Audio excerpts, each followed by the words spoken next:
What up? I need that sports encyclopedia. U.S. Steve Kim. Got Trent in the cut. Coach yeah. Where you at, man? In the gym shooting, I'm Durant. You ain't shooting John Moran. Darnell is the Ball State legend. I'm the Warren Central High School legend. I'm proving with a reliable source, straight from the mouth of the horse. Smitty and JB and Smitty from West Coast to Yost. I love talking ball. It's nice to connect with guys that are like-minded and just are real and genuine. Better stay in your lane. Hop into You are fucking insane. Dude, what? You just will not give this guy his flowers. What is wrong with you? Oh, you must have thought I was a bitch. I am him. Use not it. What's the topic? With your logic when I flow. Big Komodo, how it's talking. Gotta get back to letting the baby cry a little bit to see if they can soothe themselves. That's a bar. Issues get pressed so fast it don't get sacked like bags and baggage. Smitty and Jason Brown killed it, yeah, it's a wrap. We what the game's been missing, we switched it and filled the gap. I identified him after his third fight and I said that guy should be a star. I'm so proud of the show, bro. The gas, Smitty and Jason Brown. Coach JB show.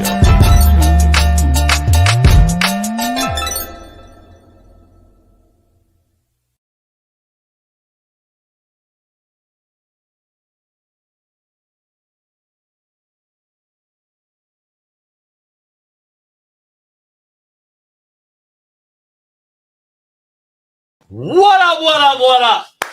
Put me on ISO, Bailey, because I just don't want Smitty on the show right now. We've been arguing the whole show, and it's the realest show on planet Earth. It is Work Boot Wednesday right here. Strap up your hard hats and your work boots. We're in the studio, and it's time to get busy. We got a lot to dive into today. No Diddy, literally and figuratively, no Diddy. We're going to dive into that shit today. We're going to dive into it, deep dive into no Diddy today, as he got arrested, it seems like. And does he get bail or not? We're going to dive into that as well. But listen, man, we got a proud new sponsor as well, man. So just so you know, we're going to show you that on our desk here, and we're going to dive into that later on in the show. But pound that like, subscribe, become a member. It is Wednesday. We're in the studio. We'll be back here tomorrow as well. And today it is Eye in the Sky Don't Lie. We're going to get on the board with Noel Mazzoni. We're going to break down a Mina Kimes tweet that I kind of going big right now. It's kind of going big right now, Mina and I.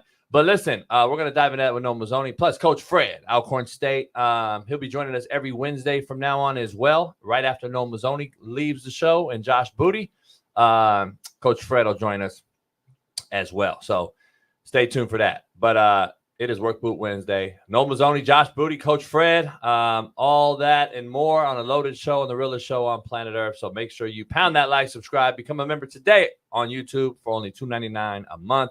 And make sure you subscribe to our winnable.com/slap-picks to get me, Smitty, and I slap picks for the football season, as we are right in the middle of it. All right, let's dive into this, man. The University of Tennessee is adding a 10% talent fee to ticket prices to raise funds for the players. This is now the third day this week that I am bringing up the demise of the greatest sports known to man, football. This is further proof that this game, as we knew it, will crash and crash hard, in my opinion. We can't buy eggs or toilet paper, people. When is enough enough? When will the people say, you know what, this is enough? Inflation will continue as it always has, and yet we are supposed to go take our family of 5, of 6, of 7 to a game to watch millionaire college players who are as enabled and entitled as I've ever seen play a game, and now add a 10% talent fee to see them play. It will crash hard, people. Eventually, the cash cow will have enough, and that is the American people. The cash cow are the American fans supporting these people, these kids, these enabled kids that I call entitled. And then it will crash in the next 5 to 10 years. Mark my words, it's going to crash and become flag football. In the next generations to come, we'll expect what this generation has received. Millions of dollars, NIL deals, name, image, and likeness, collectives. And when they don't have it, we will see an even bigger drop in participation, a bigger drop in interest, and the greatest sport ever invented will just blow away in the wind like a dusting tornado. This is not going to last, people. Mark my words. The middle class will become the lower class, and the 80-20 rule that drives the economy will not allow this model to sustain itself much longer. Trust me, but what do I know? Let's dive into it, man. The Dolphins are placing Tua on injured reserve in order to give him ample time to progress through the stages of concussion protocol and meet with outside neurologists right here in California. CJ Stroud tells Caleb Williams to stop taking those hits, and Caleb seems to not want to take advice seriously. He just wanted to get out of there. Again, but what do I know when I talk about character? Patriots wide receiver Jaylen Reagor. Reagor. I don't believe you're right. Appears to say on IG he is the Bugatti of the New England practice squad. And then later in the day, got cut. Marshall, head coach Charlie Huff, good friend of mine, good dude, is attempting to lure Ohio State players to the transfer portal in an all-you-can-eat buffet discussion about biscuits. But before we begin, you already know who's here with me. My main man, Naptown's finest, Caitlin Clark defending, Lamar Jackson loving, AR5 jocking, LeBron hairline having, Fox Sports very own, 317 Naptown's finest, Big Smitty. Welcome, my man. Yeah, take off that hood, homie. We're inside. I'm standing on business today. That's what this means. I'm standing on business all show. What's going on, chat? What's going on, Sharon Jenkins? I ain't never seen Sharon in here. What's going on, Jared M? What's going on, Adwalt? D Jones with your shitty ass Jags. What's going on, Real Truth? Billy the Kid Balboa. Who else in the chat? Keep going. Keep dropping comments. We showing love today. And if you talk with hate, we gonna throw hate back at you too. Whatever you throw, we throwing back. Coach J, we show a Big Smitty, man. I need a haircut. What's funny, JB? Man, we're in the building, Smitty. Somebody said DEI hire. You gotta stop saying that shit, man. You gonna get somebody hurt. Who's gonna get hurt? Somebody. Why are we on your picture only? I don't like that shit at all. Keep it on you. The views go up when you stay on me for some reason. Not really. It goes look. The views, the numbers are going up. They're going down. 814. Slow start too, because 815. And you're on it solo. 816. You just keep going up. You're not elite. Oh, stop moving the mouse. That's why you can't do it, because it's always something you do, JB. You always messing stuff up. You just playing around with stuff. I know. Just sit down, let Billy run stuff behind the scenes. We can't see the chat. We got a lot of little things to iron out. I don't care about the chat. Got little things to iron out. We are here in the building. You can buy my book right here. Hate Me Now, Love Me Later. Great book. CoachJB store.com. You see this right here. First performance. His first round performance is a new sponsor. We're going to dive into that later. Don't worry about them right now. We're going to dive into them. It is a great product, big time. Don't trip. It's the real deal. And of course, 5 Hour Energy. We're not really sponsored by them yet, but we're trying to push it to see if they'll bite. But man, it's the realest show on planet Earth, so it is what it is. We got a lot to dive into, Smitty. Let's dive into the quote of the day, brought to you by betonline.ag. Use the promo code BELIEVE, BLEAV, and get you 50% off plus welcome bonus. Tomorrow night, Thursday night, the Jets on a short week play New England. We're going to dive into that one later on today. Quote of the day. All right. Drum roll or no? Let me see. I don't like your energy. It's all right. Your energy sucks right now, so I don't know. I don't feel jump. My energy's real, though. Yeah, quote of the day brought to you by BetOnline. It went too long. I was ready to go about 2 seconds ago. It's easy to be average. It's hard to be different. I like That's that. The quote of the day. I like that. It's real simple. Simple and plain. I mean, that's what I said. It's not an all-timer because it's so simple, but it's powerful though. Simple. Right. No, it's good. Like, two things can be true. It's not an all-timer because you didn't put no creativity behind it. You didn't put no effort. It's an easy quote, but it's still real. Like, it's still a true quote, and I still like it. It is easy to be average and hard to be different. Every quote can't be an all-timer. It's impossible. D. Jones said mid. D. Jones, you're mid, motherfucker. Look at the team you like. Contrary to belief, brought to you by Prize Picks. Head on over to Prize Picks. Use the promo code CoachJB.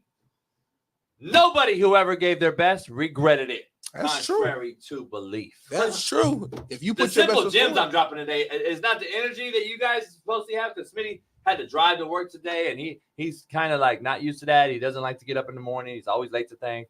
BPS.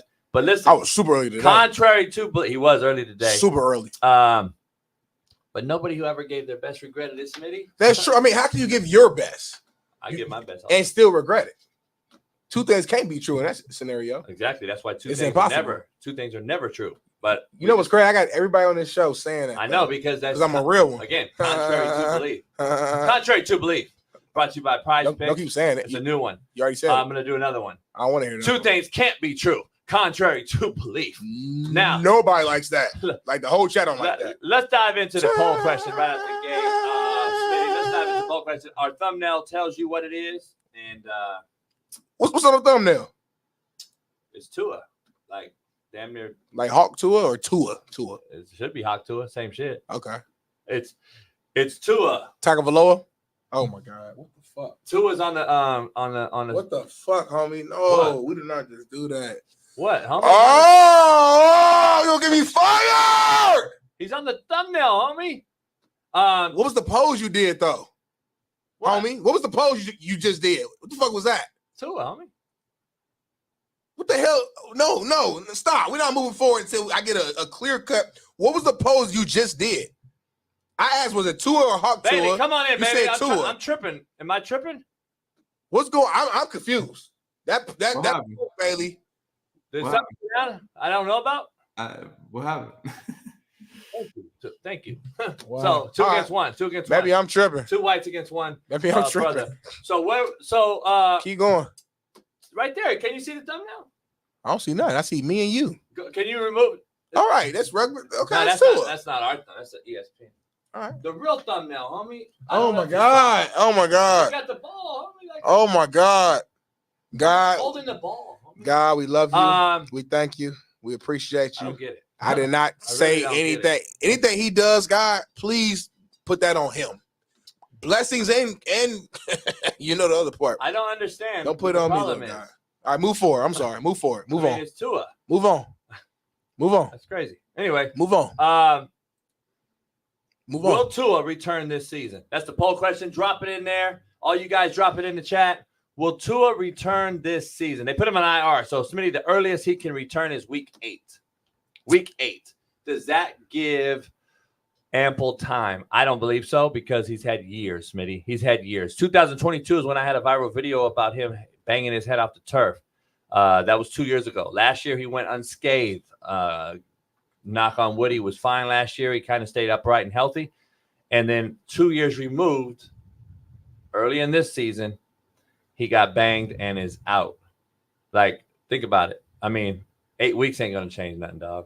8 weeks ain't changing nothing, Smitty. I'm just going to be honest. Go ahead, Smitty. You dive into this one. All you guys in the chat, drop it in the chat. In a serious note, it's fucked up to see this guy go through what he's going through because his brain, in my opinion, is mush.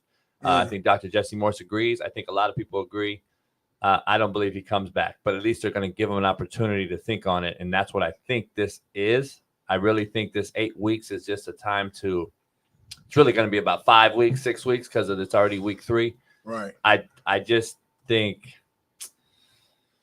it gives him and his family time to go talk it over. That's what I really, truly believe. And I believe his marketing team and his management and his agents will also dive into other opportunities for Tua. And I mean opportunities as far as sponsors and lifelong generational wealth that can help him, even though he should be straight, even though he'll retire and lose a little money early if he were to. I think they'll talk about him in the media, him on a mic, him on whatever it may be. So I think this 7 weeks gives him that time. That's my take. Unfortunately, I actually agree with you, JB. I think the family's gonna be talking to him right now. You know, I think he has a kid, if I'm not mistaken. I know the team, even the league, like Roger Goodell is probably looking at this like, man, after what happened to DeMar Hamlin, we can't afford to have anything remotely close to that happening again on national television. It's a bad look for the league, you know what I mean? Especially in this era of, you know, I guess the last 5 or 10 years, like concussions has been like a big focus, you know, for the NFL, and Tua of the last few years has been like the the worst case of that. And, luckily to this point, it's only been, and I say only kind of like loosely, but like only been what we've seen, because it could be worse. And we don't want Tua to die on the field. And you look at that last hit, it wasn't even a big time hit. Like, yeah, his neck got, in an uncomfortable position, whatever, but DeMar Hamlin caught him. He didn't attack him. He caught him and just placed him down, and that happened. Imagine a guy coming, full speed, or Derwin James or someone who's a big time hitter actually hitting him for real. What's going to happen then? And I don't want to see that, man. So, like, not only do I think he is going to retire, I think he should retire. I just think that he can't say that now. I think for business purposes, I saw something, JB, and I might be a little off, but it's something where if he was to actually say, like, yeah, I'm hanging it up, I think it might mess with his money a little bit. I said it. We broke it down. Yeah. I think it messes with his money. So he kind of needs the doctor to basically say that he can't go, to be clear. And listen, he's 26 years old, JB. I had to do a quick Google search to see. 26 years old, man. So I think right now he hasn't made the decision yet, though, because you got to think, you worked your entire life to reach this goal. It is less than 1% of people who make it to the NFL, and you are actually a pretty solid player in the NFL. Your starter, your quarterback, and he hasn't even reached his peak, I don't think, yet.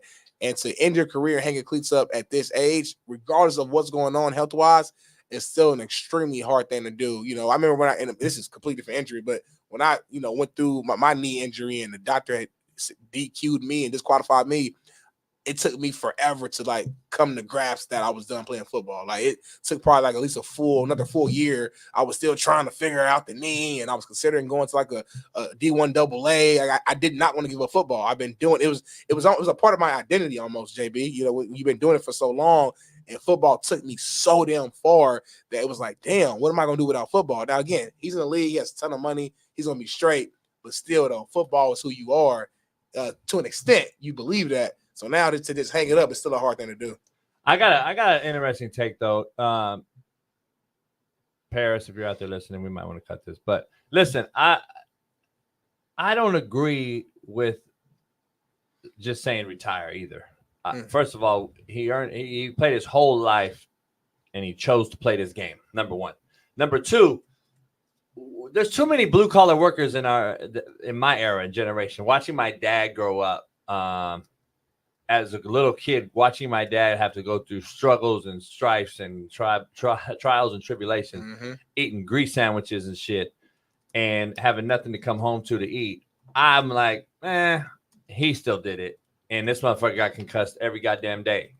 He'd hit himself with a wrench or break a wrench and hit him in the face. And listen, I've seen now that life. And I also see boxers get punished their entire careers. Look at what we call punch drunk and veggie heads and all this shit. Look at UFC guys get absolutely knocked out. This girl just had her whole wig split open and got stitches, and she's not quitting. And boxers don't quit, and UFC fighters don't get knocked out and quit. So I think we're using these because it's football and it's Tua. Another reason why I say the NFL has softened. I'm just going to be honest. Listen, when it comes to brains and concussions, we've seen Junior Seau, we've seen all these things. I get it. I do. But let's not feel too sorry for guys making hundreds of millions of dollars who absolutely chose to play this game, walk out there on their own accord. They should be able to say, I'm calling it quits or not. But for us to say and act like we know is just a little bit out of reach for me. I think it's out of pocket. I think if we're going to talk quality of life and we're going to talk all these things, then sure, we'll go out and say he should retire. But then we better start talking about quality of life for the guys in the coal mines too, and the guys on the fucking Eiffel Tower cleaning a window, and their fucking rope snap all the time, and the risks that they put out there, and the motherfuckers that are out there in in these fisheries out on the wild seas, and all these other type of jobs. Like, let's just keep it real. And I don't want to just hear about a guy who's been protected his whole life, living the lap of luxury, when we have real blue collar workers out here. I'm just going to be honest. So I'm not sold on just go ahead and quit and blah, blah, blah. I'm just not. And I just wanted to give another perspective because I grew up in a blue collar house, seeing all that and knowing that there's a lot of fucking other things that could be a lot worse off than playing professional football in the NFL. So that's all I'm saying. Well, JB, I understand what you're saying, and I'm with you in the sense that like it's his decision to make. And I know that sounds like obvious, but look, no, like I know there's a lot of outside pressure right now from media saying he's retired. I'm sure family, but at the end of the day, he put in the work. And to JB's point, as football players, you know the risk. You literally sign a waiver before the season that says like, I know I could potentially die. And to a lot of people, that sounds crazy. It's like, damn, why would you do something that could kill you? But that's the mindset. You wouldn't do a lot of things in this world. You wouldn't get in your car every day.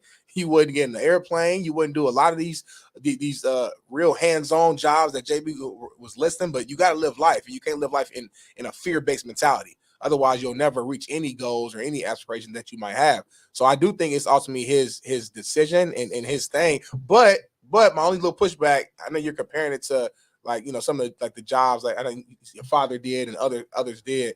The difference is that your father and others like my father, our parents, they had to continue to work because the money wasn't that great. You had to survive month to month. Tua should have about 100 mil, 50 mil. He has a lot of money in his account. I don't want to count his pocket. He got a lot of money in his account. He doesn't have to do it. So at the end of the day, you play the game because you love it at first, and you continue to play because you continue to love it, but you also play because you want to take care of your family. But that's not the discussion. So he has the bread to move on and be okay. But the discussion is people saying what they think he should do. That's why I say pump our brakes, because I'm not going to sit here and push that he should when I've seen harder jobs and real life jobs that don't. That's all I'm saying. I just think that we're pushing it out there, and people that aren't in his shoes, aren't in his family's shoes, don't know what the hell he's going through, are acting as if we know. And I'm not going to be the guy out there that says he should absolutely retire, blah, blah, blah, because I just think that's even more narrative and agenda to soften the game. Imagine if Tua were to retire and walk away. Do you understand the ramifications that has on the future NFL? Mm-hmm. Does anyone know the future ramifications that it has on the future of this game, which I've been leading in 3 days in a row, as to why football will crash and crash hard? If Tua walks away, the NFL, as you know it, is going to even be faster, on a faster track to be softened, to be coddled.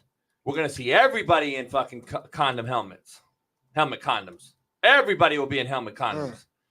If Tua walks away, it is not a good thing for the NFL. I'm just telling you right now. It's not a good thing for football. It's not a good thing for youth sports. It's not a good thing for wrestling. It's not a good thing for karate. It's not a good thing for MMA. It's not a good thing for boxing.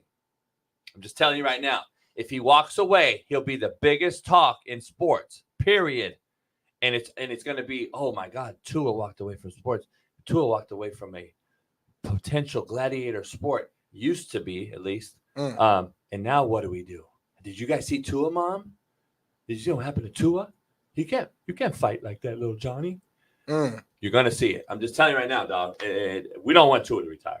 And then also just like anytime there's any other future concussions, it's going to be even harder stipulations, harder for them to get back in the game. I mean, we already see now, you know, they got extra people like sitting up high, sitting up top, where if they see somebody get up and they feel like they're a little wobbly or little whatever, they bring them out the game, and they're likely they're probably out for the rest of the game. But if Tua retires, to your point, they're going to be even more just, you know, concerned and more just extra with every little injury, because they're going to be so concerned to lose like their big money maker. Because I mean, let's call it what it is. He's not just any player. He's a starting quarterback for a franchise. They invested a lot into him. Tua leaves, it changes everything for the Miami Dolphins. Best believe Tyreek don't want to stay there. Best believe Jalen Waddle don't want to stay there. Jalen Ramsey don't want to stay there. It changes everything for that team. But then, to your point, the bigger picture, it definitely, you know, puts a bigger target on the NFL. What happens next with the rules? Can't hit the quarterback at all? Can't hit the quarterback at all. I'm just telling you right now, it's coming. Can't hit the quarterback.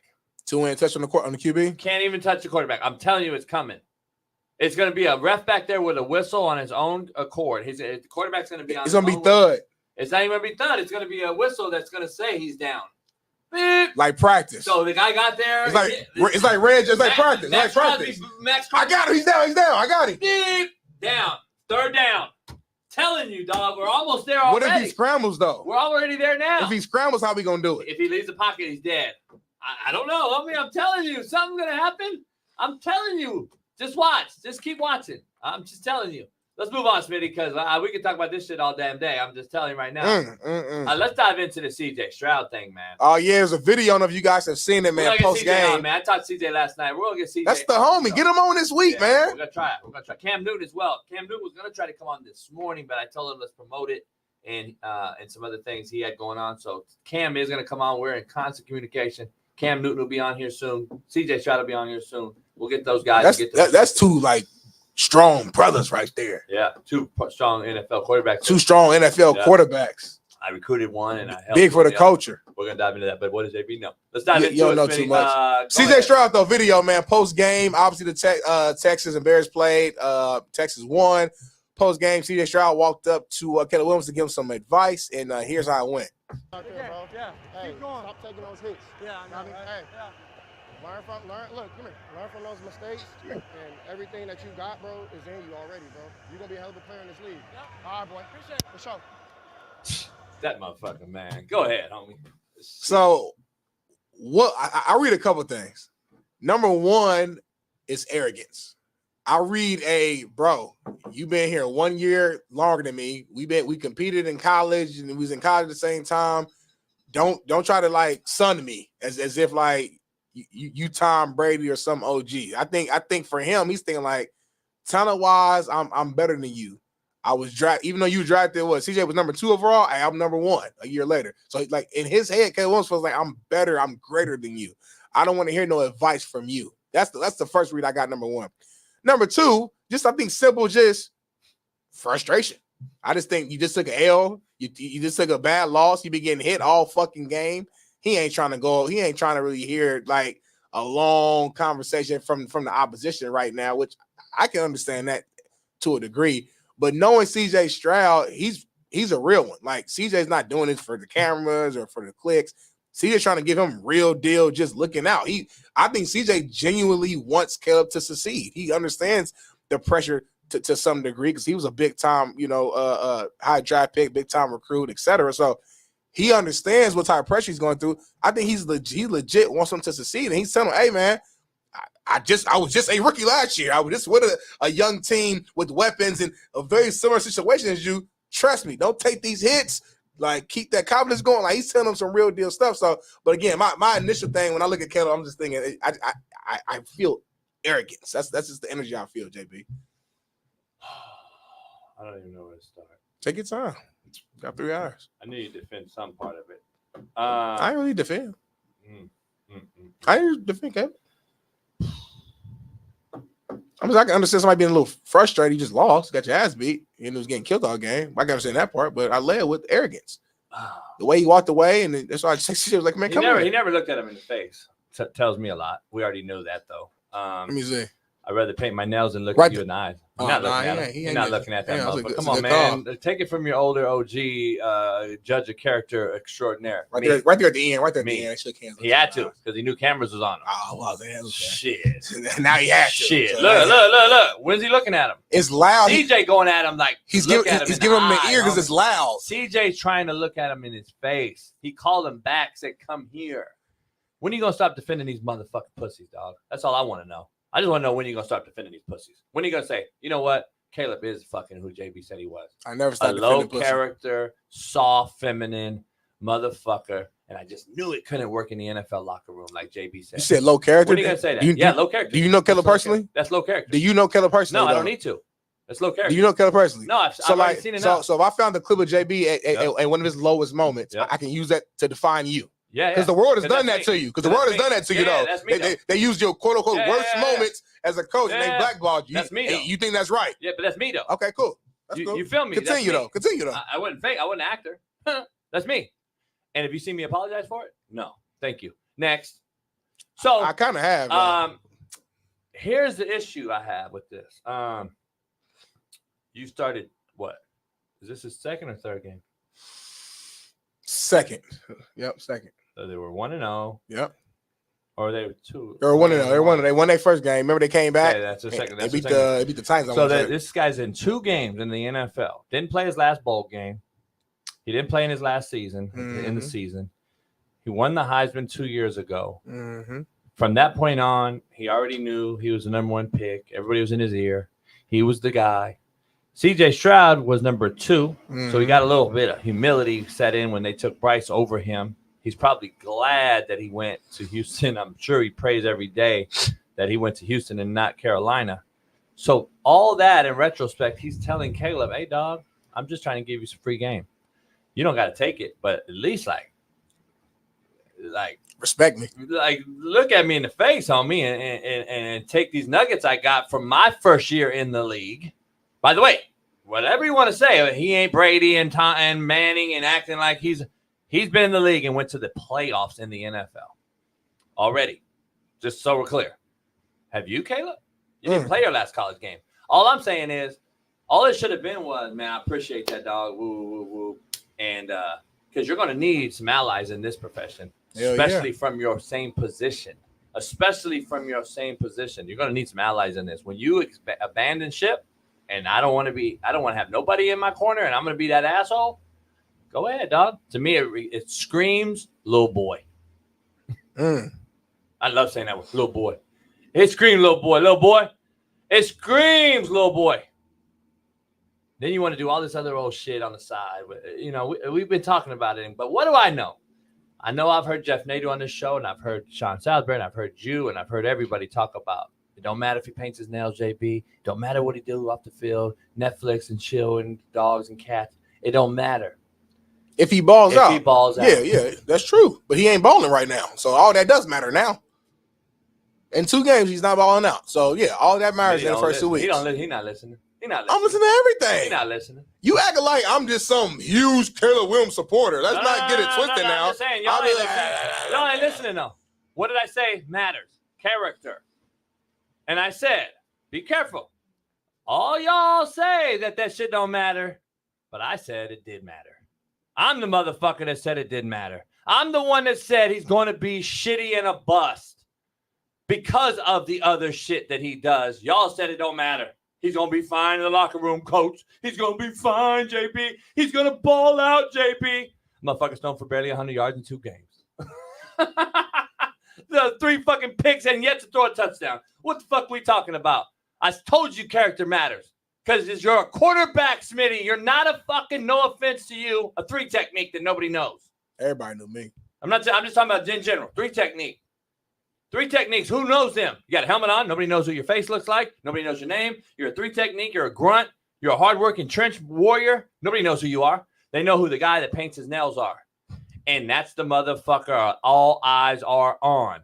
So does it matter? Yes. Because at the end of the day, it fucking matters. And look what's happening. But what the fuck do I know? Anyway, let's move on because I won.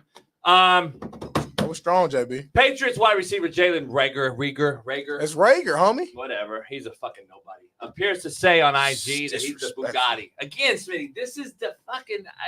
I could go in on this thing forever on all these fucking shitbirds.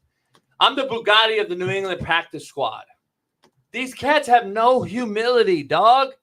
I'm going to say it again right now. I'm going to give you another fucking hot take. Reagor will be a nobody. He'll never hear from him again. I'm telling you right now on the show. Hold on real quick. Right now. I'm telling you right now. I'm looking at this picture. Yeah.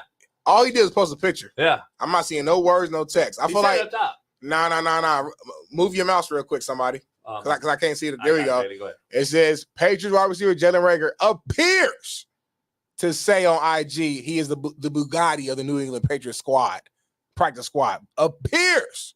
That's real specific. Appears. So that means we're assuming. There we go. We're assuming. Hold on. Uh-oh, Bailey. Here we go. Earlier today in a deleted IG post, he posted that he was the Bugatti of the New England practice squad. I ain't seen that, though. I ain't see that.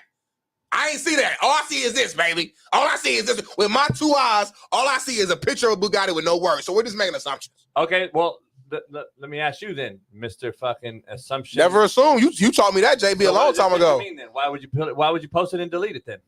Nice car. He's a fan of Bugattis.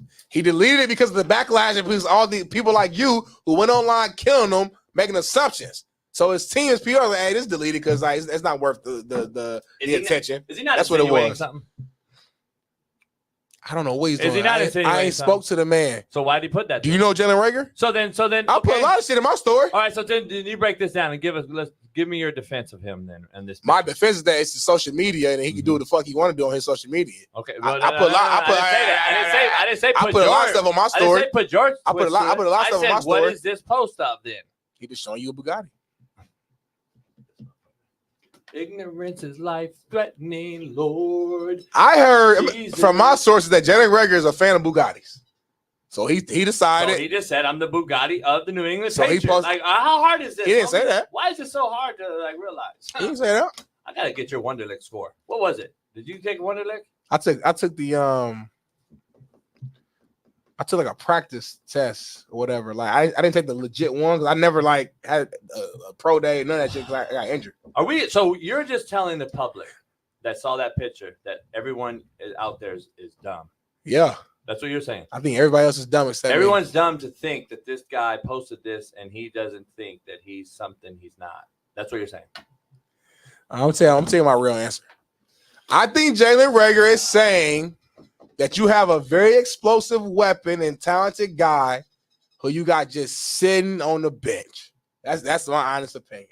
That's what he's saying. He feels like he's a very talented guy who's just sitting on the bench, not getting utilized. And he feels like he could be helping the team out.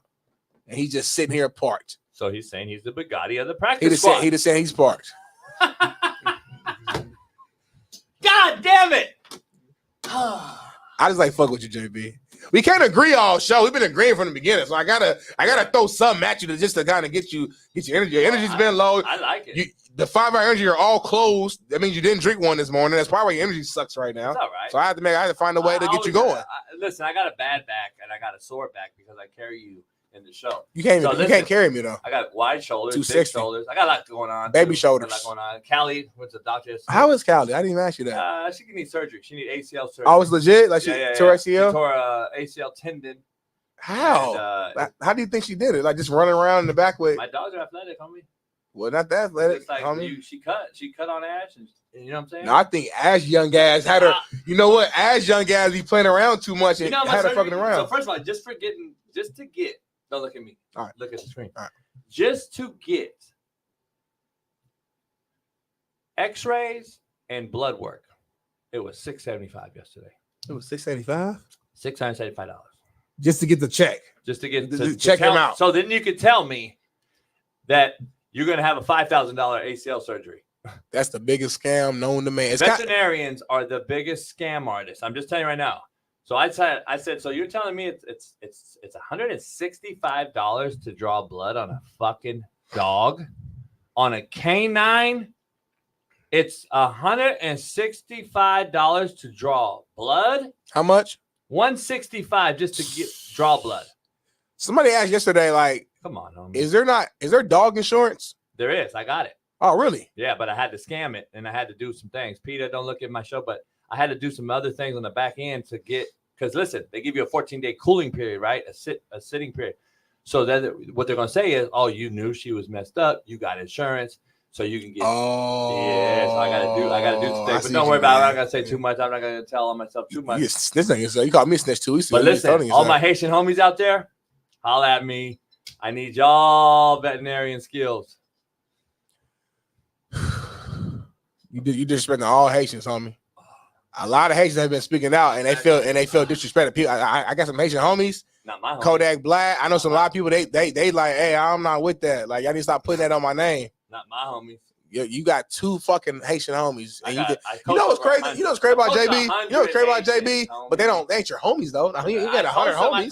That mean they fucking like you, homie. So why do all my Haitian players send me messages be like, damn well we eat them up. FaceTime them right now. No, I want to hear it verbatim. I want to hear it verbatim. I have them on the show. I want to hear it. Call right now. No, put them on the spot. No, because I don't want you to like message them, but hey, bro, say this. Because I want it to be real. It's a real show. Fucking call a Haitian right now and ask them. My former players, if you try to come fuck with Ash, I will smoke everyone. Every one of you motherfuckers. This is so disrespectful. That's like me coming out and saying all white people eat shit. They eat weird shit. and like really stand on that and like make a room and then go find 2 fucking videos of a white dude eating shit because I can find it. Trust me, you can find anything you want to fucking find on the internet. No, but you're not clarifying. You're saying Haitians. No. But your words, man. Don't take my laugh. Your words matter. When you say Haitians, then people are gonna hear that and be like, oh, like this is just a normal thing. So okay, let's lie, homie. Let's be specific. Ain't no lie. Asians. No, what you can say is you saw 2 fucking videos. No, say this. You saw 2 or 3 fucking videos that we don't know if they're real, fake. We don't know what's going on Twitter, and that got you fucking sold on the whole Haitian community eating cats and dogs, homie. You believe all of Twitter, JB. And I mean, since I joined this show, don't believe everything you see on Twitter, homie. But what you do, you see something, you send it to me, you believe it, and you talk about it, and you say it on this damn show. But I'm here to defend the Haitian community, because them are my brothers and my sisters over there. Kodak Black, I'm with you. He's a Trump supporter, by the way. He said that again, but he said, listen, I'm not really rocking with that comment. He said, I still support Trump, I'm still gonna vote for him, but this right here, I'm not with that. He said, I'm about to go out to Ohio and go look for myself. Because he said, I'm Haitian, homie, and we don't eat cats and dogs. So you got 1 homie that don't, and I got 30 that do, and you're right. But my one Haitian homie is like representative of all your Haitian homies. Hey, listen. All your Haitian homies, they support Kodak. We gotta look move up to on, Kodak. But now we know we don't have to move on. We know why Smitty likes Kamala. Because she thinks the Kamala's really black and American, but she's Jamaican. We're not a politics show. I am not responding to your clickbait. I am not responding to your clickbait. Nah, boo boo. Nah, boo boo. I'm not responding to you. I'm not responding to you. You divisive, homie. You divisive. That's why you vote for the other side. You divisive, homie. You love arguing. You love talking shit about it. You know what? Somebody gonna check you one day, JB. If I was Haitian, I would have already put you in the headlock. I would have already choked your big ass out. But I'm not Haitian. I love Haitian. As soon as you say something about my people, though, best believe live on this show, I'm putting hands on you. Say something about my people. Okay. Let's move forward. Who's your people? Naptown? Let's move forward. Who? Let's move forward. Make sure. Don't say nothing about that because that's a quick flight. It's a 4-hour flight, JB. And I've already because I had homies a while back. You was joking and shit. They was hitting me up like, Smitty, we good? I said he joke. That's the homie. Chill. They will fly out here with the quickness and take care of you, homie. I know you love you. Think listen, the hood ain't just fucking Compton, homie. People think they hood is just the only hood, and like don't nobody else do nothing. Trust me, the Far East Side will be. If I make a call, I can make one call, homie. The whole Far East Side is on your ass like flies on dog shit. That's nothing. Far East Side, quick. This motherfucker is saying a lot to do nothing. Now let's move forward. D. Jones, shut up. I'm saying a lot to do nothing. Trevor Lawrence is ass. Indianapolis, Naptown.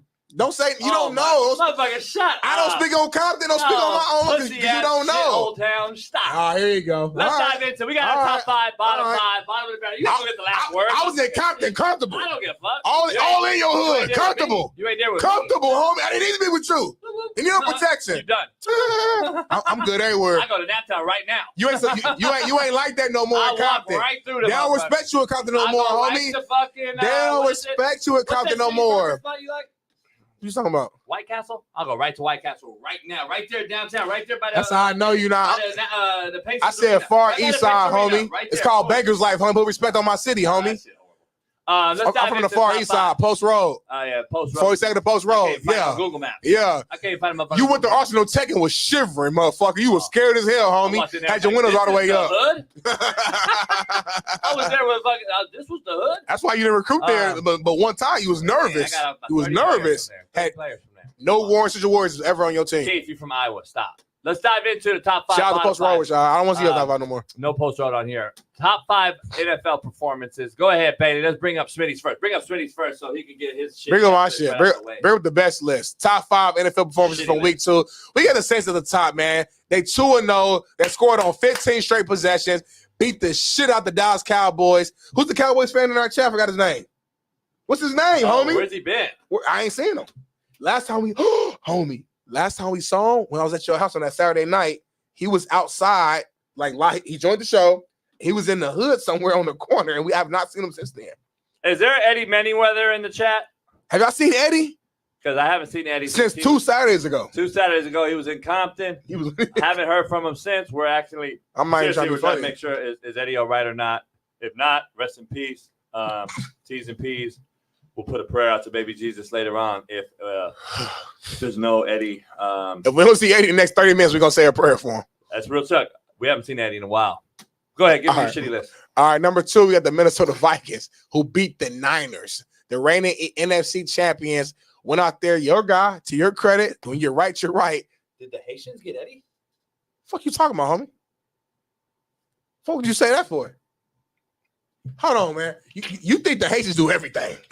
You think motherfuckers, they kill, they steal, they eat cats and dogs, and they destroy. You need to chill, homie, because I know there's not a lot of Haitians out here in L.A., but I'm sure there's a couple of them, and they're going to end up checking you. Haitians, I am not with this guy. We just work together. We not cool. I don't believe nothing he say. His beliefs are his beliefs. My beliefs are my beliefs. So if y'all press him, press him. Leave me alone. King Moses did that. Dude, it's crazy. It's too crazy. Did they get the homie? Did they motherfucker get the homie? It's too sick. You read what you said. I'm not even gonna repeat it. It's too crazy. You got the chat going crazy right now. God damn, homie.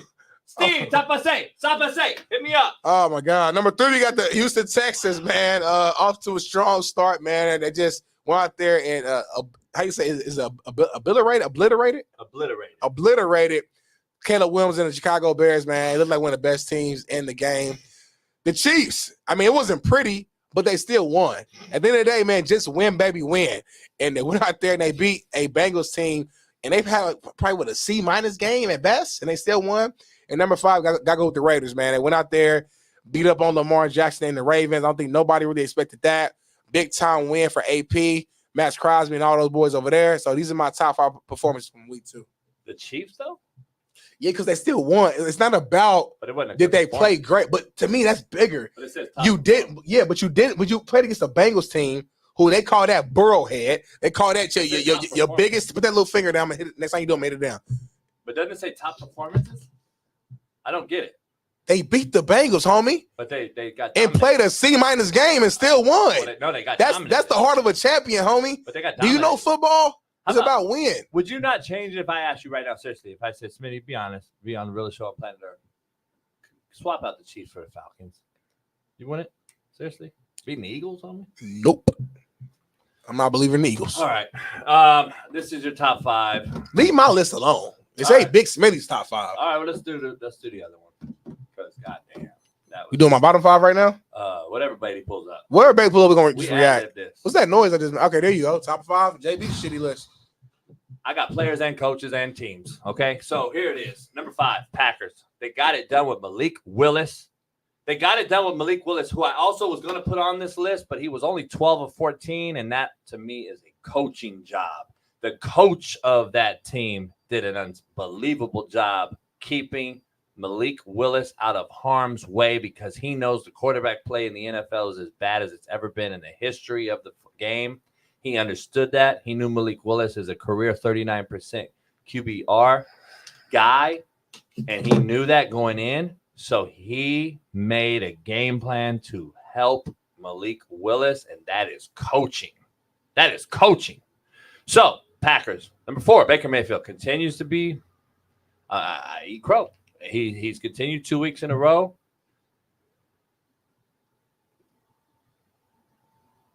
I'm going to eat crow. He's done decent. They're 2-0. I can't say nothing. Kyler Murray. You know me. I call it what it is. Kyler Murray's jersey and football was sent to Canton, Ohio, to the Hall of Fame.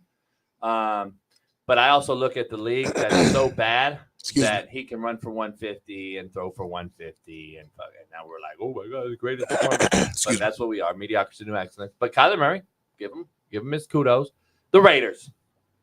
Coming back at how they did, that means that they're bought into Antonio Pierce. I'm just going to be honest, because they were down 10 in the fourth quarter to a Ravens team. Any other time like that, the Raiders go on the road to Ravens, Baltimore, they're done. They're cooked. That team is bought in. It seems like they're on one accord, and they did what they did. And number 1. But what the fuck do I know? Sam Darnold. He told Shanahan, "Your non-Super Bowl winning ass to eat a dick up. You should have kept me, motherfucker." That's what he said. Did you hear the soundbite that he said? He said, "You should have kept me." That's my NFL's best performances, Smitty, and I'm sticking to A broken clock is correct twice a day. After being wrong all damn day. But it's right twice a day. We got some white people shit, some black people shit. I don't know if you know that. Let's do it then. I ain't even seen these yet. I don't know if it's black first or white first. Let's see what we got. Let's see what's on his mind right now. What is that? Steak. That's how you cook your steaks, I heard. Oh. Okay, it's kind of creative. I like this a little bit. Why though? It's creative. But why though? I just like creative shit. But why would you? I wouldn't eat it, but it's just cool to just see that it can cook. It, homie? It's disgusting. So what about all the gnats, flies, and everything that flew on it? Right, which is why I won't eat it. But I'm just saying, to see if it'll actually cook. I think that's kind of cool to just see it be cooked. That's not cooked though. Now he better not buy it. Now he better not buy it. Hold on, that's not even close to being cooked, homie. It's the uncooked side too. No, it's rare, homie. It's rare. It's rare. It's called rare, bro. I can tell you, you ain't got no money. It's called rare, homie. More than rare. But I would not bite that with your lips. That's disgusting. But on top, man, that's white people shit to the highest level, to the highest fucking, what's the word? Haitian? It's the highest papicity. That's the level that's at. That's white people shit to the highest level. Do we have a HPS? What we got next, baby? We don't have. Well. Breakfast is here. Get that tap water. Yes. Throw it in the microwave. That brown sugar. You see what's going on here. Put it in another bowl because I don't like all that on the rim. Get your sour cream. Squeeze that into more and squeeze it a little bit more. Okay. Then you close it up. You got to whip that up really, really good. Yeah. Really, really good. Like I did. You see that? Oh my God. You guys be kidding me. This is a hit. This is a hit. Nah, homie. That's not black people shit. First of all, can I ask a question? That's jail people shit. Can I ask a serious question? Why is it always the great looking, in shape, beautiful woman doing those? Huh? No, so I'm kind of confused. Say what you said again. Why do they always have like a fine, beautiful ass bitch doing those type of videos? I don't know. I don't know about the bitch, but yeah. Did you see her? Yeah. Look at how beautiful that is. She's just in shape. Fucking like she just did a bunch of cardio. You being funny. She might be cold when she gets dressed up. You gotta think. She cold when she get dressed up. I think she might be, homie. She might be. So she might. I know a lot of chicks who baddies. So she might. When they at home chilling, homie, horrible. and they. Thank you. So I'm gonna say, so she might look way different when she wash up, deodorant, put her hair together, wash her face. Put her back on the might be a cold bitch. But so you're telling me that Keith in the chat can go home and look better? So Keith in the chat is supposed to just go home and change and and just Wonder Woman it? What? That's Keith, homie. Keith's my cousin, homie. That's fucking Keith. She's supposed to go home and then just get dolled up. What? I know there's baddies that put makeup on and leave the house and they, oh shit, and then they go home, take the makeup off, but they still got, ass, titty. They could have a horrible face, but when they take their shit off, but they got shape, body, titty. Come on, homie. What's she doing when she takes that off? You don't know if she got ass or not. She got a 5XL tee on. We know she got ass. That's her nighttime shirt. That's her nighttime shirt. She just chilling. I don't care what it is, homie. It's an Hold on, let me ask you this. It's an 8X Pro Club, homie. You got something against big people? No, big women? No, but that's an 8X Pro Club though. Hold on, if you don't got nothing against it, how many kids she got? Over under 5 kids, over under 3, under for sure. I'd say 6. She got 3. I guarantee she got 3 kids. I guarantee you, and you be wrong. She has 3 kids. Look at her fingers, homie. They're fucking sausage fingers. She give a crazy massage though. No, she don't. A crazy. I wouldn't even let her touch me. Now you lying. Come on, homie. You watching the movie, homie? You imagine? And she reach over and she woo woo woo. You ain't gonna. I mean, you still a man. You imagine the smell on that? The pussy on that? Look at that. She eats sour cream and oatmeal, homie. You don't think the pussy on that thing is out of this fucking world?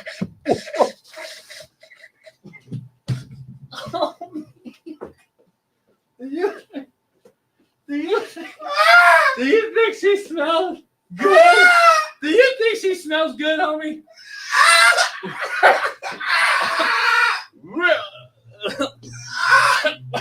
Look, do you think she smells good, homie? Seriously, over or under? Oh, fuck it, homie. I gotta take a piss. I gotta go put money in the car. I'm hungry, bro. You ain't bring no snacks today. I'm actually hungry today. I might go downstairs and get me a burrito for real. Hey, you know what I'm doing? What you doing? I got these teeth whiteners. Okay. And they hurt. Okay. You put them in there for an hour. Put them in for an hour every night. Yeah. And it bleaches your shit. Your Sure. teeth. And last night it started to hurt. Like I was laying in bed, just sitting there getting ready because I go to bed early nowadays. I go to bed early. Like 8 o'clock, yeah. Not like 12. But it's early for me. Midnight's early for me. Then I'm up at 3 getting ready to get the dog. I got to put the dogs out. Get them. But I put them things on there. Yeah. That motherfucker burns. But I should white now to white my shirt. Shit is whiter. Yeah, it's crazy. Just one time though. I'm For gonna do real? it every day. I gotta do it every day, and then they say my shit will look like because I got cigar and coffee stains. Yeah, for sure. Hell yeah. And I'm older. And I got hot fry and hot Cheetos things.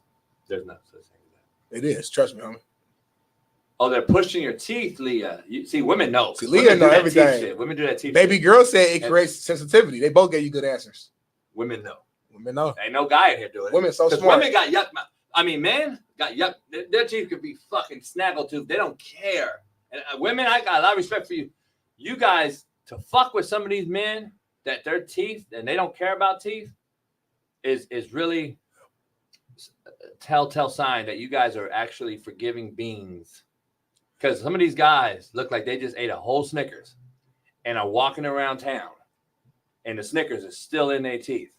But most women actually like teeth is a big thing though. Like I know you're trying to big them up right now. A lot of women they like fuck them. If you got a messed up smile and teeth, it's a wrap. Yeah, it's like teeth and hygiene. If you top stink, 3 things on a woman that you look for. What are they? Go right now.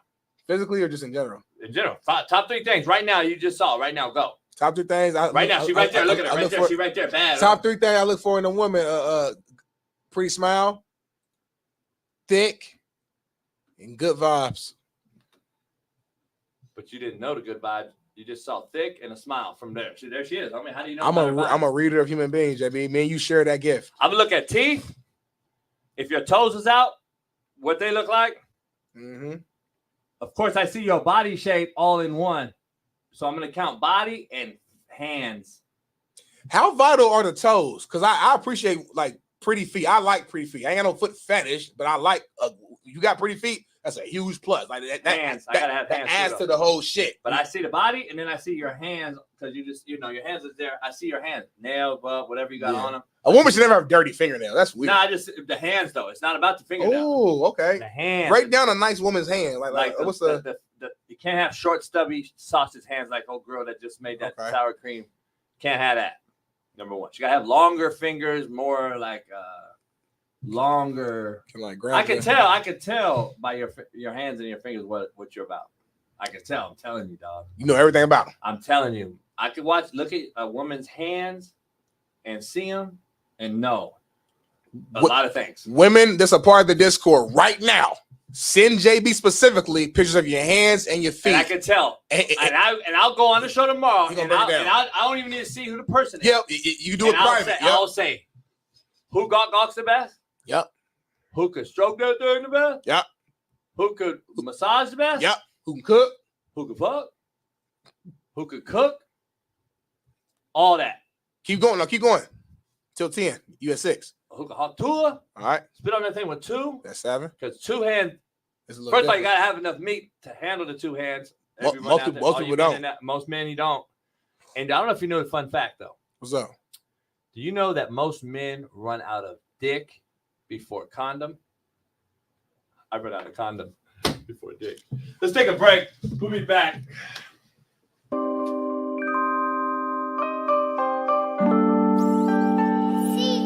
After about 8 days or so, there is a kid who's a unsigned free agent. running back because they need depth. They're still waiting for Dameon Pierce to pick up the inside-outside zone scheme that the 49ers have. But and I knew nothing about him coming out, JB. I don't know if you did. No, maybe Mel Kiper did, or those guys that do that deep draft stuff for the 7th round. Big undrafted running back named Bobby Dees from Slippery Rock. Do you know anything about him, Smitty, Bobby Dees? I never heard of him. Well, that's why, because it's Bobby Dees nuts on your forehead. That's why. Okay. He got me! He got me! Got his ass!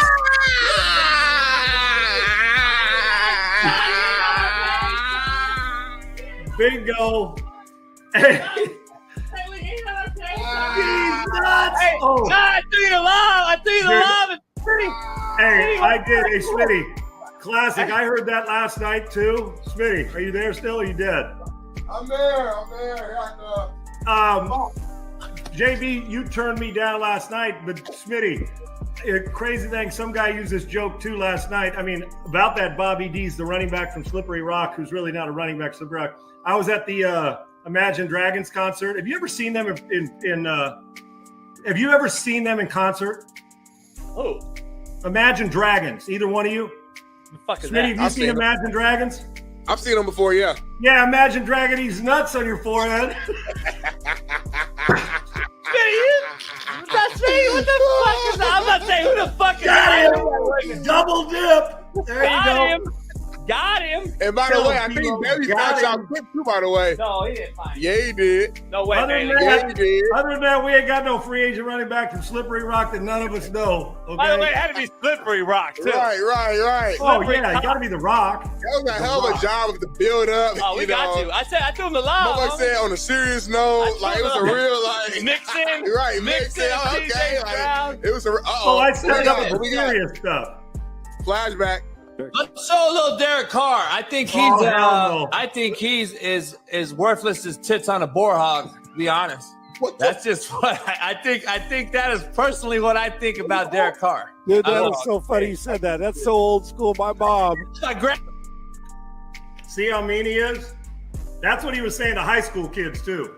Nah, baby, you got to try to find the one we're evaluating high school kid, dog. He's looking, he's trying. But JB he knows football and quarterback, so you got to have some good line. But he knows that's Smitty. You guys, I gotta ask you this real quick.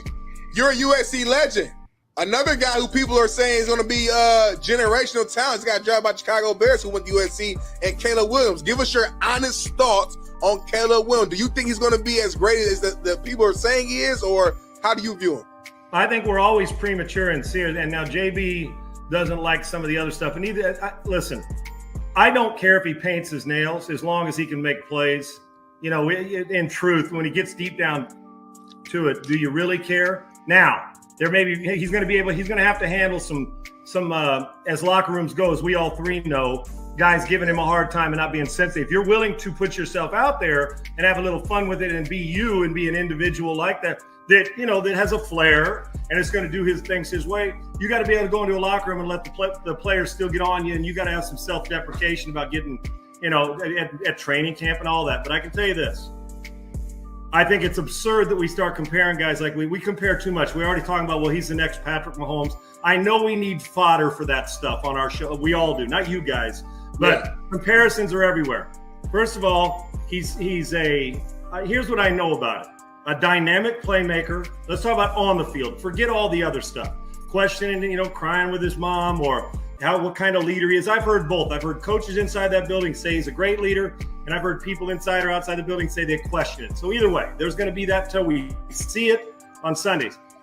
The last 2 years, there was no better performer, or at least last year, J.D. Daniels deserved the Heisman. Jaden Daniels, should I say. And we know what kind of year Penix had. But if you combine the last 2 seasons, and this is not USC homework, because JB, I'm as hard on the Trojans as I am on anybody. Just as a playmaker on a team that if they didn't score 40, they had no damn shot to even be in the friggin' game. There's been no better player in college football the last 2 years, period. You could say what you want. He's been the most dynamic football player when you combine his last 2 years in college football. Now, missing throws, leadership, Why couldn't he elevate him to? But he doesn't make any tackles on defense. Do I think he's a hell of a player and a generational type talent? Sure. We say that every year about somebody else. Do I think the Bears are going to be in the Super Bowl in 2 years because of him? No, I think they got a little more work to do.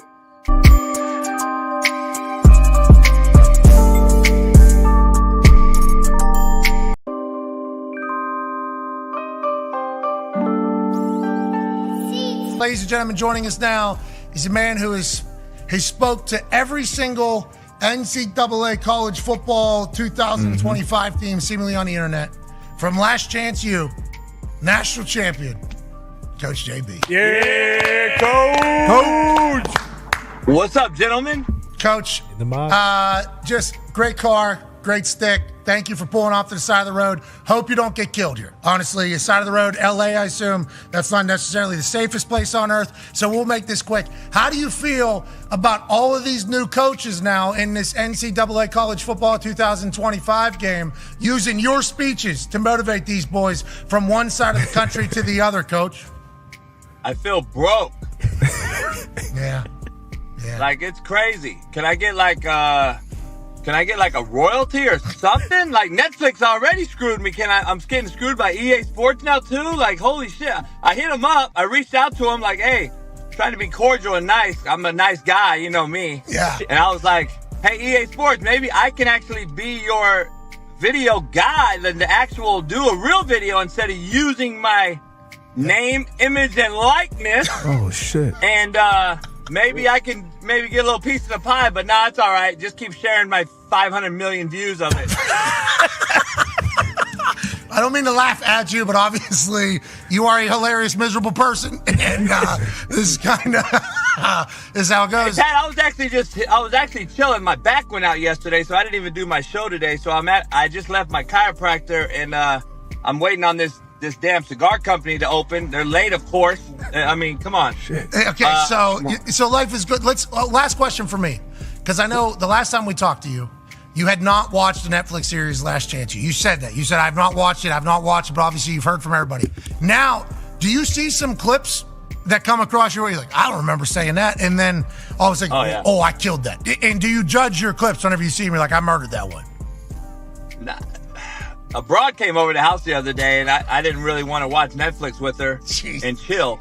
But she wanted to watch the show. We watched one episode. Okay. And I'm like, I can't watch this. Okay. And she was like, oh my God. I'm like, I don't want to watch this. It was the first scene of the cow scene or whatever. And I'm like, yeah, they only made about $4 billion off my name on this shit. I'm not watching Netflix either. So I'm spiteful right now, Pat. I don't want to watch Netflix. I don't want to watch EA Sports video game. I'm like, man, and I can't even get 40,000 subscribers on my YouTube channel. Well, you're going to the moon. We appreciate the hell out of you, Coach. Hopefully it'll get figured out, and we know the Netflix and chill thing, what that leads to. Bad backs, chiropractors. We appreciate you. Ladies and gentlemen, Coach JB. Yeah, Coach.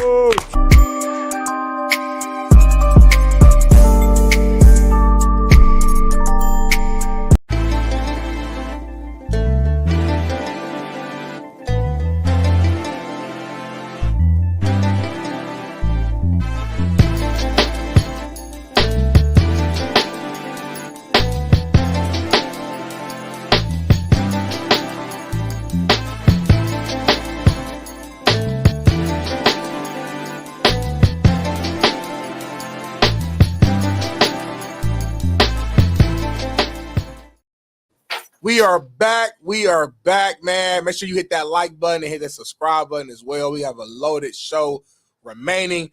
But first, I got to shout out to our sponsors at Winnable. Winnable.com is the best place to be for all the cappers, the sports fans, the fantasy fanatics. If you like to make money on sports, then Winnable is the place to be. If you want to join our team, man, you see the link is right there below. Go to www.winnable.com/slappicks. Join the first down package and get all of our exclusive betting from the best cappers in the world like Jeff Nadu, other cappers we got, as well as myself and JB. But more than just betting, starting today, we will begin to upload exclusive video content. That's right. Never before seen video that you won't see on IG, you won't see on Twitter, and you won't see on this show. It'd be video content of me and JB by himself, myself, and you might see some of JB's AEs making their picks in a unique way. I'll say that. So you got to subscribe to the First Down package. Now again, we got about 200 and some people who signed up to the free package. Shout out to y'all. You guys get your free pick every single day. But if you want the full slate of picks, the exclusive behind-the-scenes content, join the First Down package right now because we started today. And who knows what we're going to upload there in the next couple hours. But you better be there. Don't meet me there. Beat me there. Winnable.com. Thank you.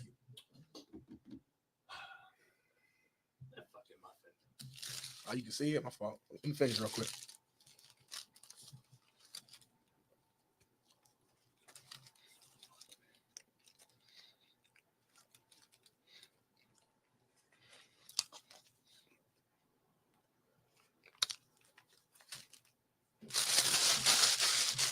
Are you ready? Shout out to Shannon Sharp for being unprofessional and calling Ocho out for being unprofessional, late to the job. Actually, I'm fucking around because Quan, I went and got the muffins downstairs. I actually told the Mexican, I said, listen, I want a chorizo burrito. I want a chorizo breakfast burrito. And he said, all right. So I said, I got to walk to the car. And I got to pay the fucking bill. I'll be back. I come back 5 minutes later. I go, what's up? Oh, you want the hot, mild? You want I said, hold on, homie. Did you start the burrito yet? He said, no. I go, do you have a line? He said, no. I go, you have nobody fucking here and you're in line. And I was going to take this shit burger off your fucking hands. And you didn't make it yet. I told you I got 5 minutes. I got to get back to work. So I told him, fuck them. I said, you'll never get business from me again. It only take me one time, Smitty, to fuck me over. Yep. So I went right into the little Asian, and I said, listen. He said, I said, hey, can I get 2 blueberry muffins? And I asked Otani, that motherfucker delivered like he does. You got it from the Asian spot? Yeah. We about to be sick. Nah. That spot don't close, homie. That spot, I got here at 3:30 this morning. It was wide open, lights on, everything. Yeah, it stays open. They sell. Now you want to talk about? And it's packed in there. It's packed. They sell everything in there. But next door though, I just found next door there's an actual breakfast and coffee shop. It's open right now. It's a little nice looking Hilltop. Nah, I don't know. It's called Hilltop. It's black owned, homie. Issa Rae. Shout out to Issa Rae. That's not it. It's literally right. I know. This is white owned. No, it's not. It's called Hilltop. Shout out to Issa Rae. It's black owned. She's from LA, Slauson area. She got multiple locations. Yeah, there's one in Inglewood. There's one downtown. There's one I think near Slauson. That's not it. It's not even over here. Homie. Hilltop. I literally. Yeah, it's not Hilltop. Okay, I'm talking. It's another spot, homie. It's owned by it's a white dude named Gene. Spell Gene right now. God damn. I would have spit that on me everywhere. I couldn't even lie. You said did it for content. I couldn't even lie no more. Let's dive into it. We got Noel Mazzoni joining us here in about 15 minutes. And then right after that, we got Coach Fred, Alcorn State. My brother. Assistant head coach. He does not like Smitty at all. He's very conservative. He's going to be on the show. No liberals on this show. I'm a little conservative too, though. What? I'm like a mixture. I'm like Kool-Aid. I'm liberal zertif. I'm conservative liberal. You feel what I'm saying? Like I'm not. Y'all got it too. Y'all think I'm like liberal. We got bottom of the 5. Whoa, what? Bottom of the barrel. Oh, okay.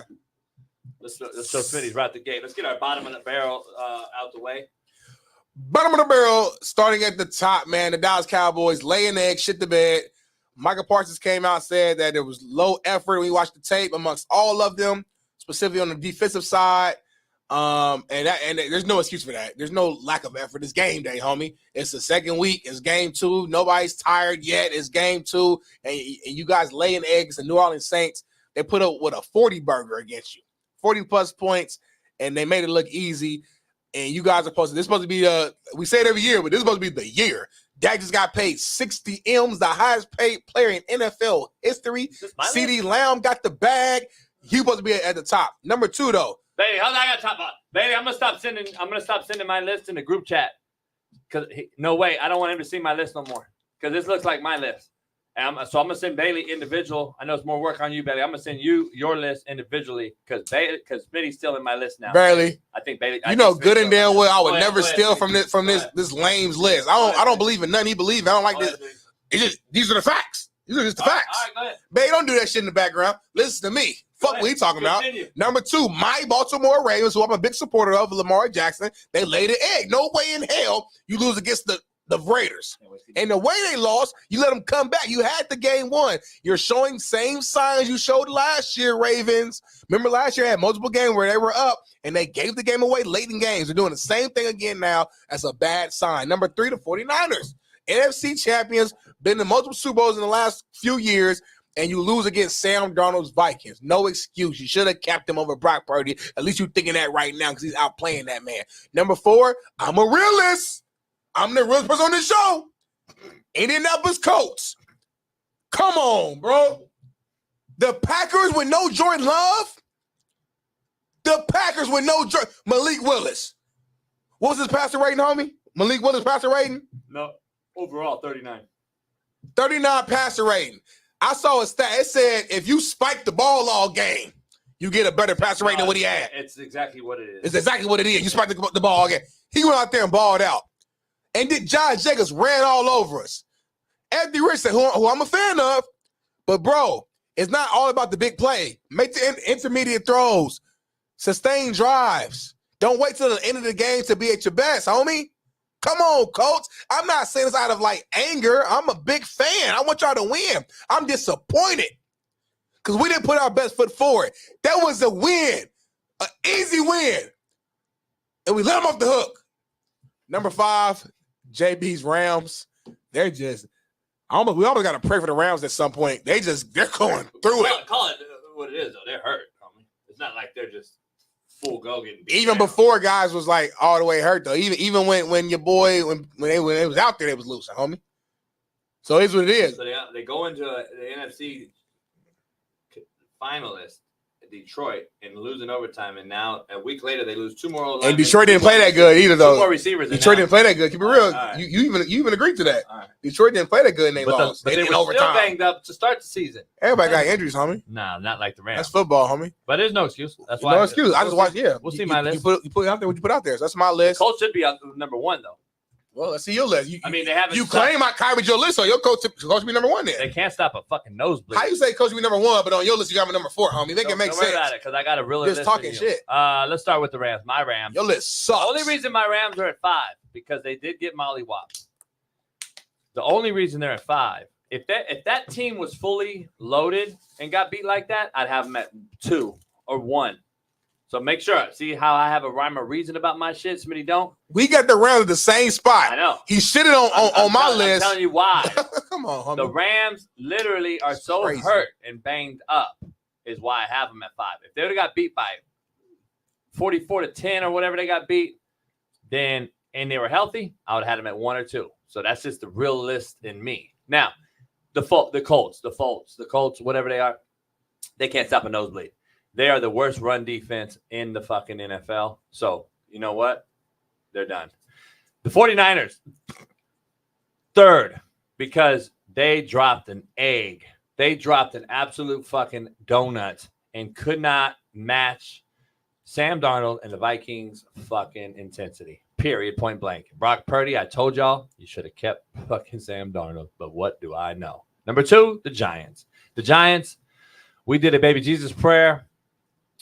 And they are just bad. They're a bad football team. They did not get better. They tried to get Malik Neighbors the football. He targeted them 12 times. He had 10 catches. So at least Daniel Dimes got him the ball. But I'm just telling you, I'll do a Skip Bayless on this show. I will turn quick. And Daniel Dimes will be called Daniel fucking Nichols in a few minutes if this guy don't fix it. And the Ravens. The Ravens are number 1. I've told you guys they cannot blend this offense. They're missing too much on defense. And I don't think this will be the first and the only time the Ravens are on this list. So that's JB's bottom 5, bottom of the barrel, and I'm sticking to it. All right, Bailey, before we have Coach Mazzoni jump in here, and we're going to talk a little shop. I'm going to get on the board with Noel, Coach Mazzoni. I'm going to get on the board. I wish I had a dip. Fuck, it's probably get me back to coaching, dog. I got to dip in, put some dip. I'll put a dip in. Hector, send me some dip. Oh, be careful when you say that, though. What? Just say it slower. Hector, send me some dip. A little better, but this is dangerous. Just be careful. You good. Keep going. Not dangerous to me. Dangerous to you. Nah, it's dangerous. My roommate, shout out to Wes Johnson from Michigan, man. DN. Listen, used to have a whole collection of Grizzly cans. Grizzly's horrible though. That's the way he's had. I never knew what dip was, bro. My official visit to Ball State. Oh, I bet you them white boys had you. I went there. It was some, you know what's crazy? It was some of the black homies too, though, from Georgia. Yeah, get on, all the South. But I never saw it in Indiana ever in my life. Contrary to belief, I never saw it. You was already Hollywood though. I was in the hood. I never saw it. So I went to my official visit. I'm like, what are they? Like in my head, I'm like, what are they doing? I'm thinking they doing hard drugs. I didn't know it was just dip. It's crazy. It's Copenhagen. Put a little whiskey in it. The makers. Put it in the fridge. The old line be out there like pass rushing, like yeah. Put a little makers in it. Put it in the fridge. It's fire. Little makers market. I've never tried it before. I heard if you ain't never tried it though, you do too much, you end up throwing up. Yeah. Before we bring in Noel Mazzoni, though, Bailey got some other stuff for us to do. I wanted to break down something that Noel and I will talk about on the whiteboard. Okay. And that is Mina Kimes. Uh-oh. ISO alert. ISO alert. Mina Kimes. Mina Kimes has come out. Mina Kimes has come out and said yesterday, I don't know if we have a video on this, Bailey, or not. I should have asked you, but Bailey does have the tweet. And it says, do we have the video, Bailey? Can we get the video so everyone knows what she's saying? My bad, Bailey. I put Bailey in a bad spot on that one. We should have had the video because this wasn't a discussion, but I wanted to bring it up. Bad coaching. We're going to bring it up with Noel, though, on the big board. So I want to give everybody some context that doesn't know that Mina basically came out. All right. Bailey's going to find the video. And I basically came out and said that they're making quarterbacks check the ball down because of all the too high safeties that was being played. And it's at an all-time high. We've never seen this much too high. I mean, dog, I can't do it much longer. I'm just going to be real with you. I can't do it.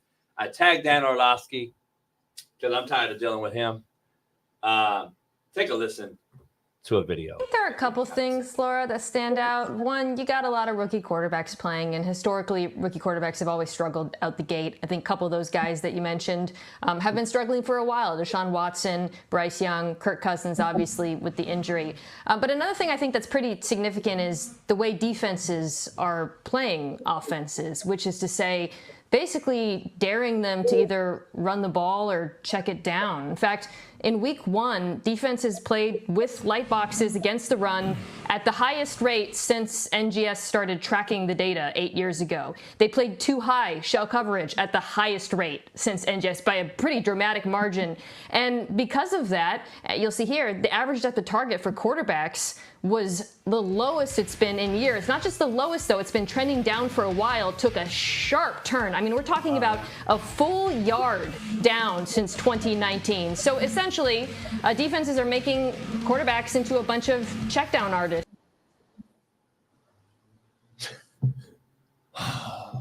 Based upon, because this is my first time seeing the video, based upon what she said, it sound I know enough about her to know she's very, like, she goes based upon stats and like what the teleprompter says. No. Be honest. This ain't no teleprompter read. Yeah, it is. No, this is not. She's definitely reading. Look at her. This ain't a teleprompter read. She's reading. This is from her researcher. No, let me break it down to you. Every talent has a researcher for themselves. I know. They go in, they let you know what the topic's going to be for that day of the show. They ask the talent what's their just overall opinion on said topic, and then a researcher feeds them with enough information to back up whatever they're trying to do. So Mina probably went in and said, I feel like these QBs are they're not throwing the same amount of yards that they've done in the past. Give me as much information you can give me to back up that point. And they gave her actual probably numbers and stats that backed up the fact that last week they played that defense at a higher percentage than they've done in a while.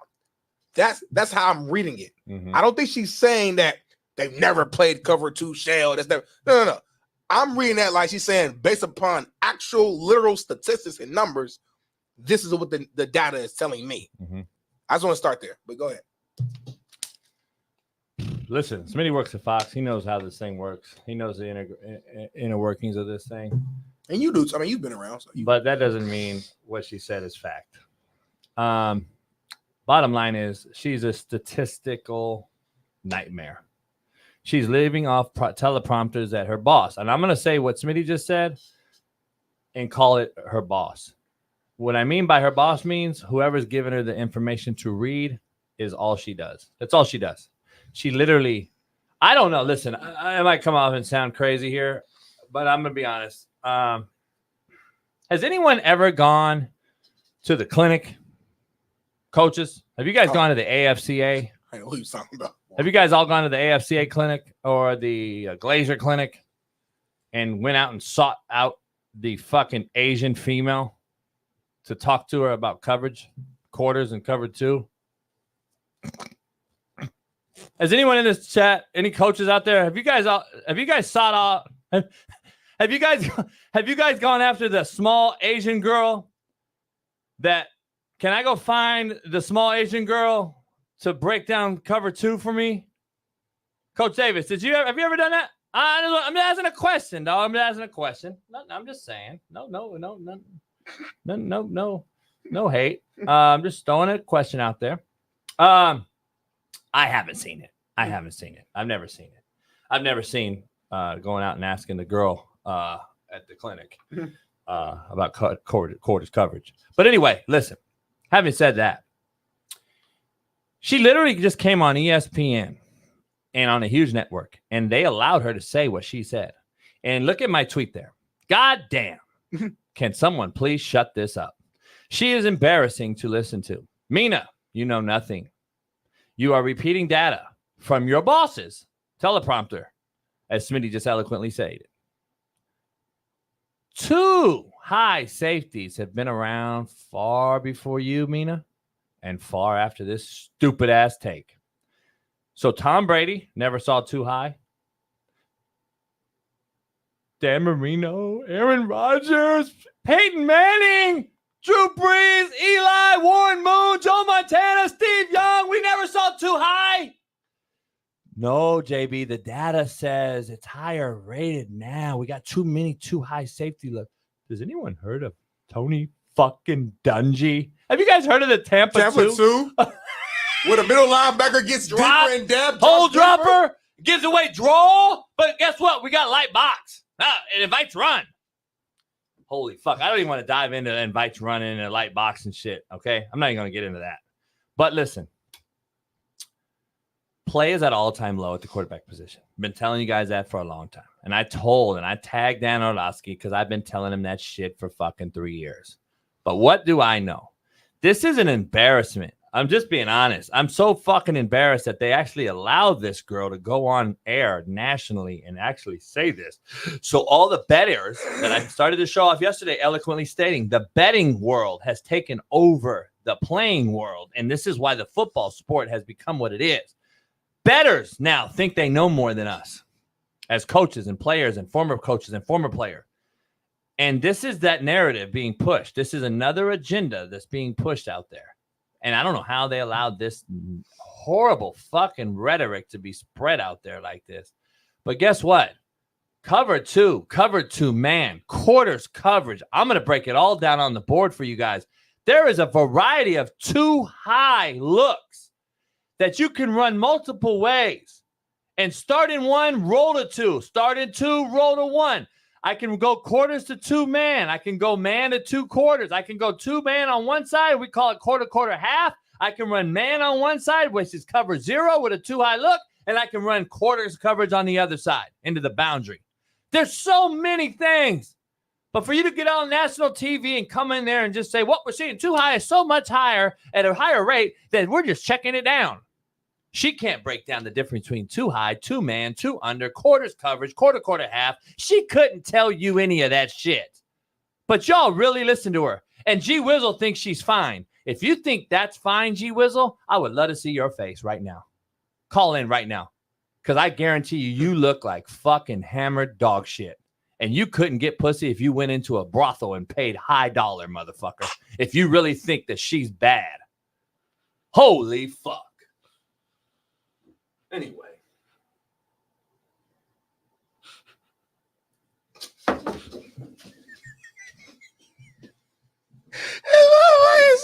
He couldn't get pussy if you went to a brothel and paid high dollar. Homie said high dollar. He didn't say a whole bunch of money. Like, he didn't say pull out a bag. Homie said high dollar. I'm gonna start using that high dollar. I wouldn't have went at his ass if this motherfucker keep pushing. He keeps saying Mina Kimes is bad. Did you see that bitch's teeth, homie? Show her teeth. Show that video. Stop, JB. Show that fucking video. Keep it football. Nah, boy, it is Keep it football. She's talking. Motherfucker talking about she bad. This is why the narratives get pushed, homie. She's a married woman with a kid, no, homie. I don't care about her kid. Her husband might. I don't give a fuck press about you. all that. This motherfucker thinks she's bad, so he's gonna listen to her. That's the problem. See, that's the issue I'm having. We actually will listen to her because there's motherfuckers that go to a brothel and can't get no pussy and say that she's bad. So then guess what? G Wizzle thinks this motherfucker actually knows cover 2. What's your goal in this, JB? Do you want people to stop listening to her? You want her platform to get smaller? Do you? What's your end goal in this? I don't have no end goal. I'm telling you the truth, and it doesn't matter who says the truth, JB, Smitty. If it's JB or Smitty telling the truth, it's the truth. Just so we're clear, you can hate me, you can love me, you can hate Smitty, you can love Smitty, you can hate Johnny Manziel because he came out and told Shedeur Sanders that he shouldn't have called his O-line out, and you can say he doesn't have any credibility. Doesn't matter, homie. The truth is the truth, no matter who says it. So understand, I don't care what she does. All I'm telling y'all is the truth is not what she said. 2 high's been around, Smitty, for a fucking very long time. I'm pretty sure since the 50s and 60s. I believe that's the first coverage we actually installed. Outside of man? No, it is man. I mean, come on, man. What are we talking about here? This shouldn't be put out on the air because it gives people out there who bad and the G Wizzles of the world hope that they actually know football.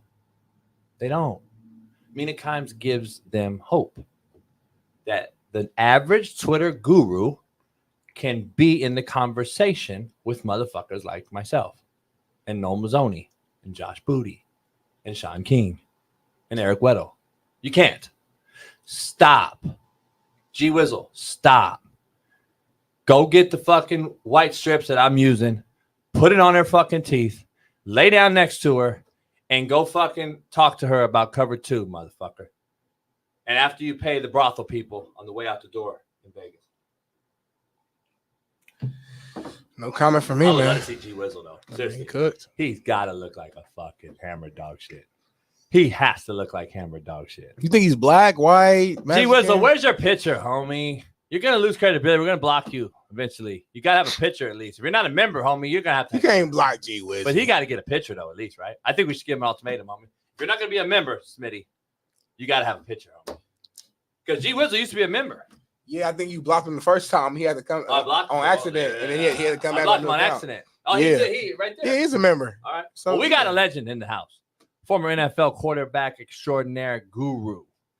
Coach Guru, by the way. Coach everywhere. Coach everywhere. From Phillip Rivers. Coach one of the highest rated quarterbacks at UCLA and UCLA history. He's been at Arizona State, the NFL. Keep going. New York Jets. Tell me more. Brett Favre. Woo! Number 4? Number 4. When he left Minnesota and went to New York, a place called the Jets, the green and white Jets, who play tomorrow night, that we're going to break down with Coach Mazzoni. Bring him in, Noel Mazzoni, our college coach extraordinaire. Okay, so are you getting ready to ask? You got to end the fucking show on your own. And your camera looks phenomenal. Where you at? You on the road? Yeah. Are Are you going to ask me are you going to ask me to borrow money with that intro? Because you're never. Yeah. I owe you money. I fucking owe you money. Right. That's right. You owe me money. Hey, we gotta go right into brass tacks here. That we got LA golf hat on. Goddamn, great course, great club. We gotta break this down right out the gate. Okay. What you got? You're no longer coaching right now at a level where you can't talk. Before we know that, we know how that is. Everyone gets put on eggshells. You can't talk about certain things when you're at certain places. Mina Kimes, this girl on ESPN, has come out and played a video, Bailey, for Coach There are a couple Mazzoni. things, Laura, that stand out. One, you got a lot of rookie quarterbacks playing, and historically, rookie quarterbacks have always struggled out the gate. I think a couple of those guys that you mentioned have been struggling for a while. Deshaun Watson, Bryce Young, Kirk Cousins, obviously, with the injury. But another thing I think that's pretty significant is the way defenses are playing offenses, which is to say, basically daring them to either run the ball or check it down. In fact, in week 1, defenses played with light boxes against the run at the highest rate since NGS started tracking the data 8 years ago. They played too high shell coverage at the highest rate since NGS by a pretty dramatic margin. And because of that, you'll see here, the average at the target for quarterbacks was the lowest it's been in years. Not just the lowest, though. It's been trending down for a while. Took a sharp turn. I mean, we're talking about a full yard down since 2019. So essentially, defenses are making quarterbacks into a bunch of checkdown artists. I guess cover 2 just got invented. I don't know. I guess we just fucking invented too high. Tom Brady never saw it before. I guess Montana never saw it. I guess you never saw it in Minnesota when you were playing. But I guess Tampa 2 didn't even exist with Dungy. But I gotta ask. Wait. I mean, it's been, what was that, 7 years and a whole yard? A whole yard? Hey, don't worry. Don't put it on the QBs for not learning football, and let's not put it on them for not getting understanding, getting out the huddle and understanding who the mic ID is. Let's not put it on any quarterbacks because cover 2 is the reason. Yeah, cover 2. They just invented that, didn't they? Coach, y'all crazy. How do they let this embarrassment get spewed all over national TV? I have no idea. But Coach, it's time to go to the board real quick because we got to get Noah Mazzoni and Coach JB on the board real fast. We're gonna go to the whiteboard though, and we're gonna break down the differences in 2 high, 2 on the roof, 2 shell. Is this the new board deal? Yeah, we got all kinds of board. We got all kinds of stuff, Coach. Hey, Coach, I always come from a player perspective. Like I played for a long time, played D tackle, see a little, see a lot. I was a smart player for my position. But there's a lot of shit that I didn't have to pay attention to because I didn't need to. So I'm really looking forward to you guys just breaking things down. I might chime in, ask a few questions to you and JB. So let's get it going. Finish.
All right.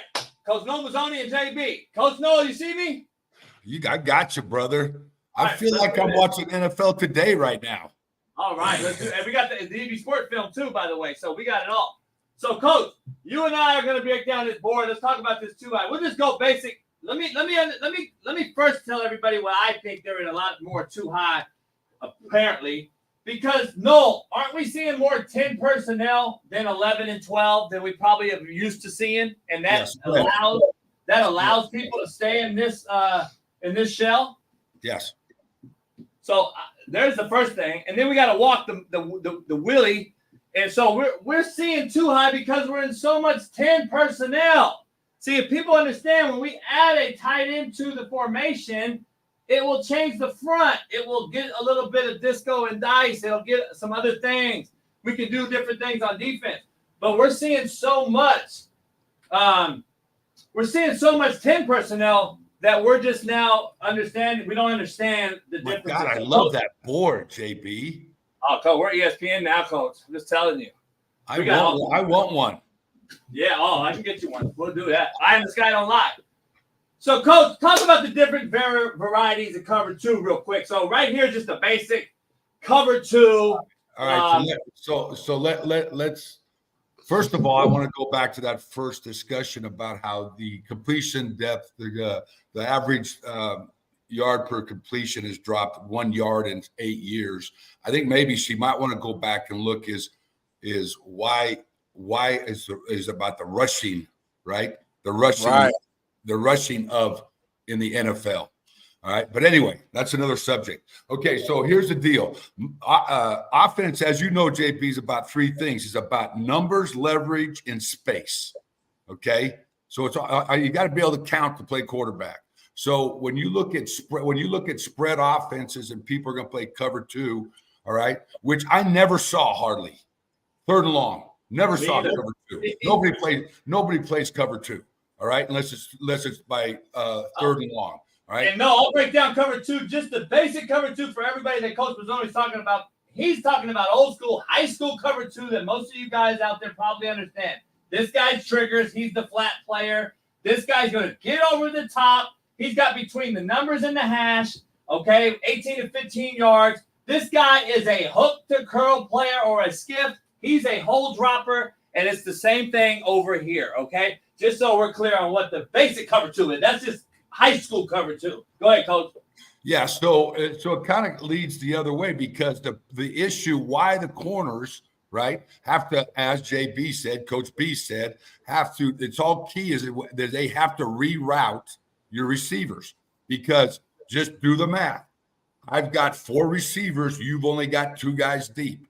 So the weaknesses of this coverage are the side pockets in the middle of the field. All right. The strength of this coverage is the underneath coverages because I've got 5 guys underneath, all right, and only 2 deep, as opposed to cover 3, where I have 3 guys deep and only 4 underneath. So the strength of cover 3 is deep, right? I got 3 deep players, and the underneath is where the weaknesses are. Okay. So now, but most coordinators would look at this and say, where's my advantage? My advantage is in the box because I've got 5-on-5 blocking. I have not an extra run fit guy, right? So when you see cover 2, run the damn football, okay? Run the football.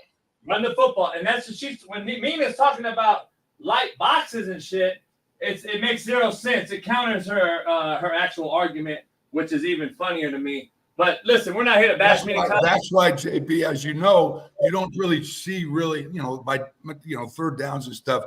You're going to see maybe a weak side roll at cover 6, but most back ends play a quarters type coverage or a palms type coverage, right? So the same shell, Coach, we'll talk about cover 2 to quarters. So you know, Mina Kind, by the way, does not know the fucking difference. So here's what we got. Quarters. These safeties are at a different depth. They're usually about 8 to 10 yards, and they're usually on the hash because they are run fitters first. Yes. These guys now change responsibilities. The corner now is bailing out. He's got deep quarters. The safety now is playing the run box. And now if this guy, number 2, releases and goes vertical, he has them. They created this coverage called match coverage. They created this now. He's a run fitter, but he's also a man player if this guy goes vertical. That's what you're seeing now in the NFL. It's called coverage match. Quick question, JB. Yep. Now, if that Z, if he stays short, if he does a short dig route, what is the safety responsibility? Does he now go to 1 and help with the corner over the top, or what changes? I'll say what I say, and then they'll break it down. If this guy were to run a hitch ball, he is a run fitter, like I said. And if he goes vertical, he carries them. Right. Remember, the Sam has them underneath. Right. Sam is the hook curl player now because he's out of there. Safety's running the box. He's usually inside here, though, in quarters. He's going to probably play the box fit, and the Sam now will carry number 2 unless they're doing some sort of palm, like Coach said, or a different thing. Gotcha. Or the Sam, or that way the Sam can apex and become, because he's probably the B gap player anyway, the Sam, or the A gap player. Talk about that.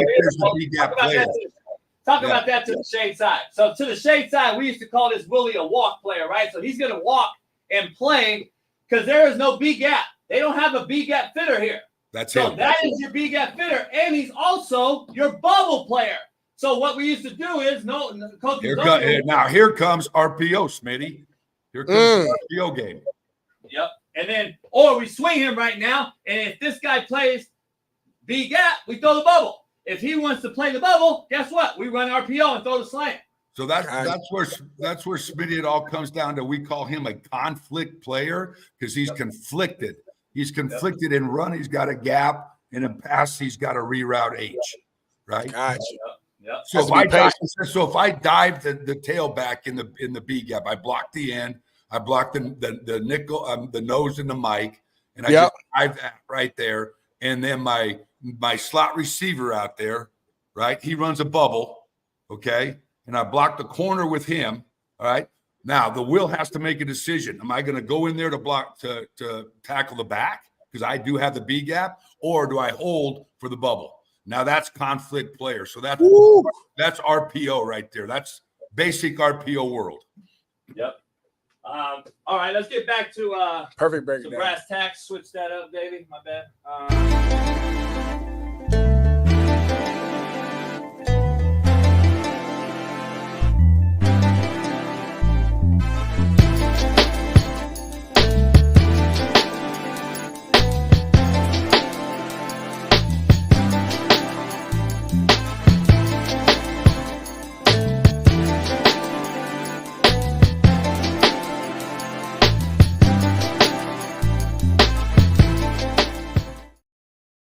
A 2-to-1 player, right? My trip. I know we're back. That's Coach Mazzoni talking about palms. That's okay. I was asking Coach right during that quick break.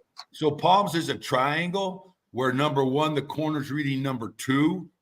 All right, it's a 2x2. It's got 2 receivers. It's a triangle, right? So the corner reads 2. If 2 goes to the flat, then as JB said, well, then now the safety doesn't have to worry about 2 going vertical. So now he can look to 1, and the corner can come off. So they just play an in and out triangle.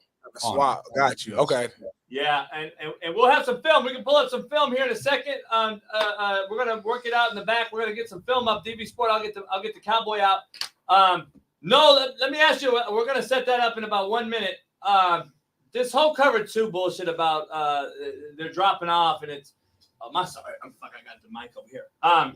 This whole cover 2 thing about they're dropping off into coverage, and it's created this whole narrative that quarterback play is only bad because we're seeing too high. It's the most asinine shit I've ever heard. Like, how about you break down real quick while we get the film going on? How don't you just say the real reason? We're not teaching anymore. We're not coaching anymore. We got guys transferring 4 times, learning 4 different philosophies. We don't really get under center anymore. We don't put our back to the defense. You're exactly right. The real reason for that is the style of offense, right? Not cover 2. Cover 2's been around since Moby was a minnow.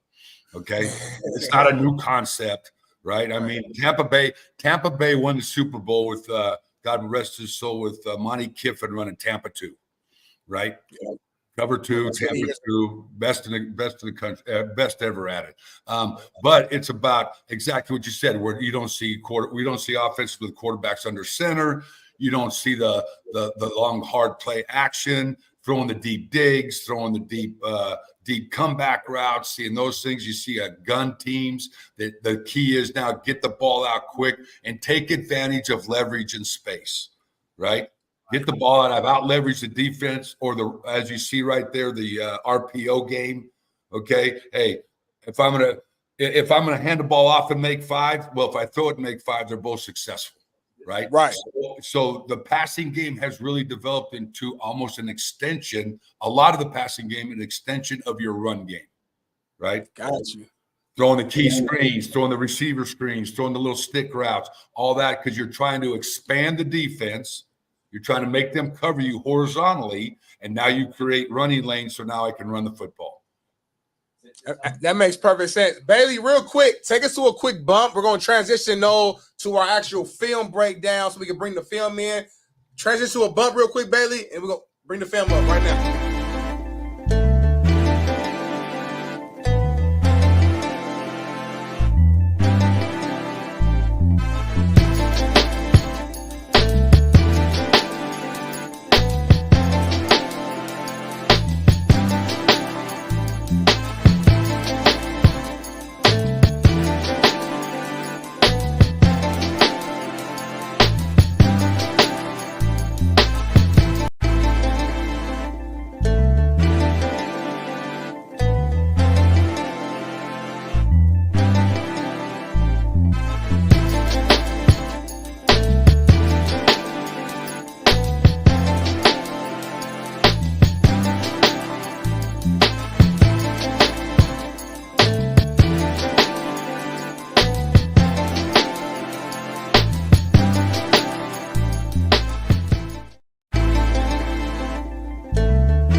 Ladies and gentlemen, joining us now is a man who he spoke to every single NCAA college football 2025 team seemingly on the internet.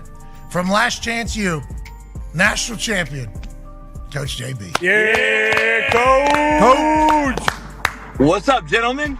Coach, just great car, great stick. Thank you for pulling off to the side of the road. Hope you don't get killed here. Honestly, side of the road, LA, I assume. That's not.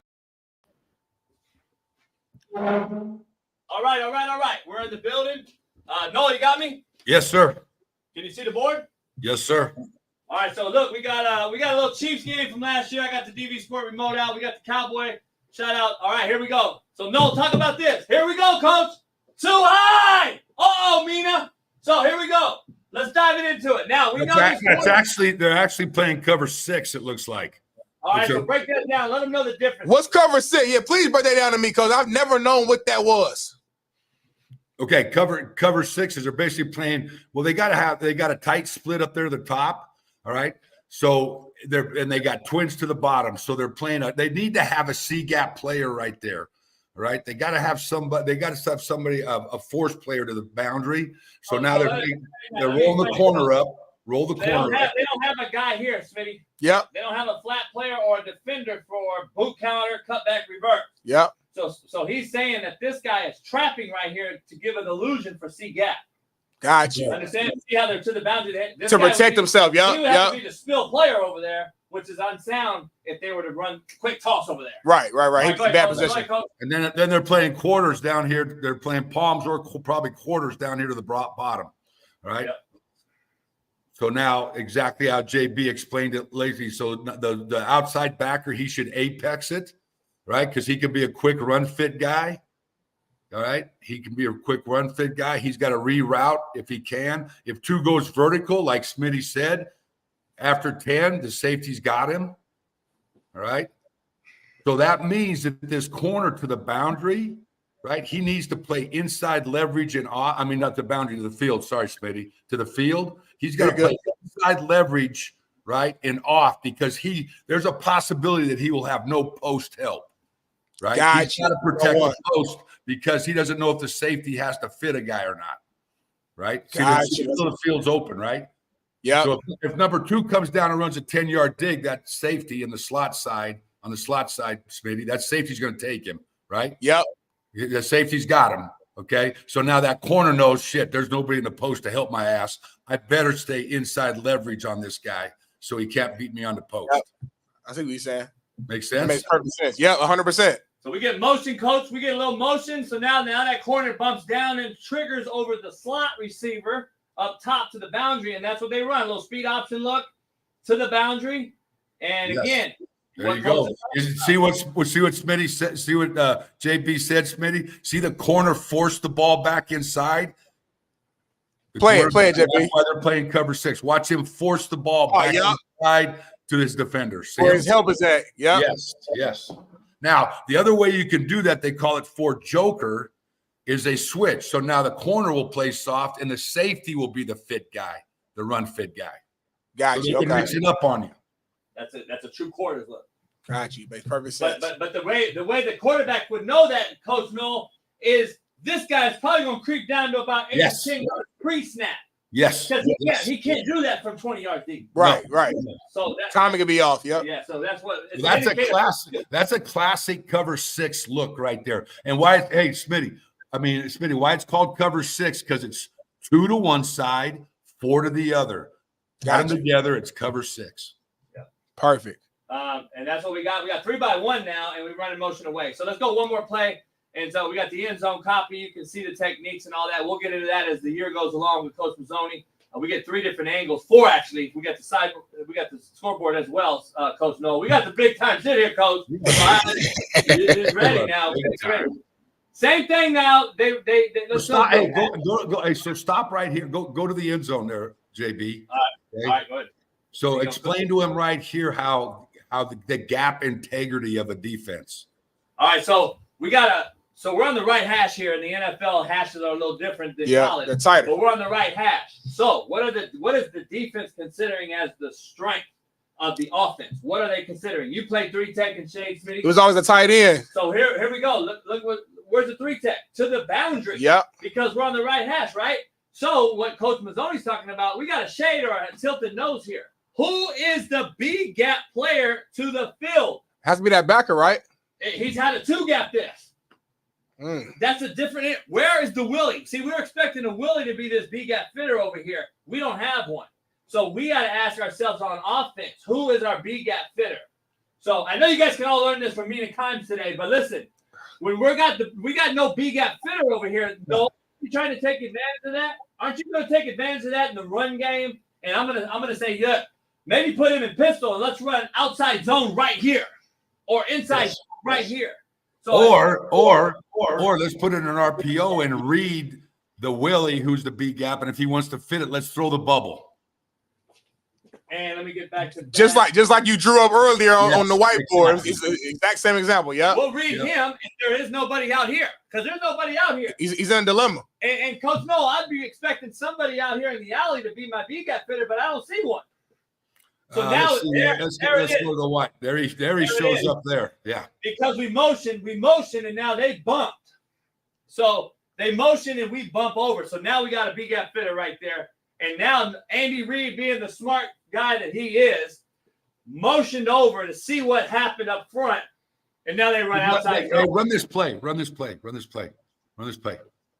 Okay, go back to the wide. This is perfect play you picked here. Go back to the wide. Okay, Smitty. All right. So watch what they're doing out here. All right, with the motion. Let the motion go, JB. Yep. Pause it. No, let it go. I want to see what they're doing outside. Okay, so see how they're running an outside slant. They're running a slant game, a quick game here. Yeah. Okay? Yeah. Right So you see that, right? Yeah. Okay. All right. Now go to the end zone, and you can watch what Mahomes does.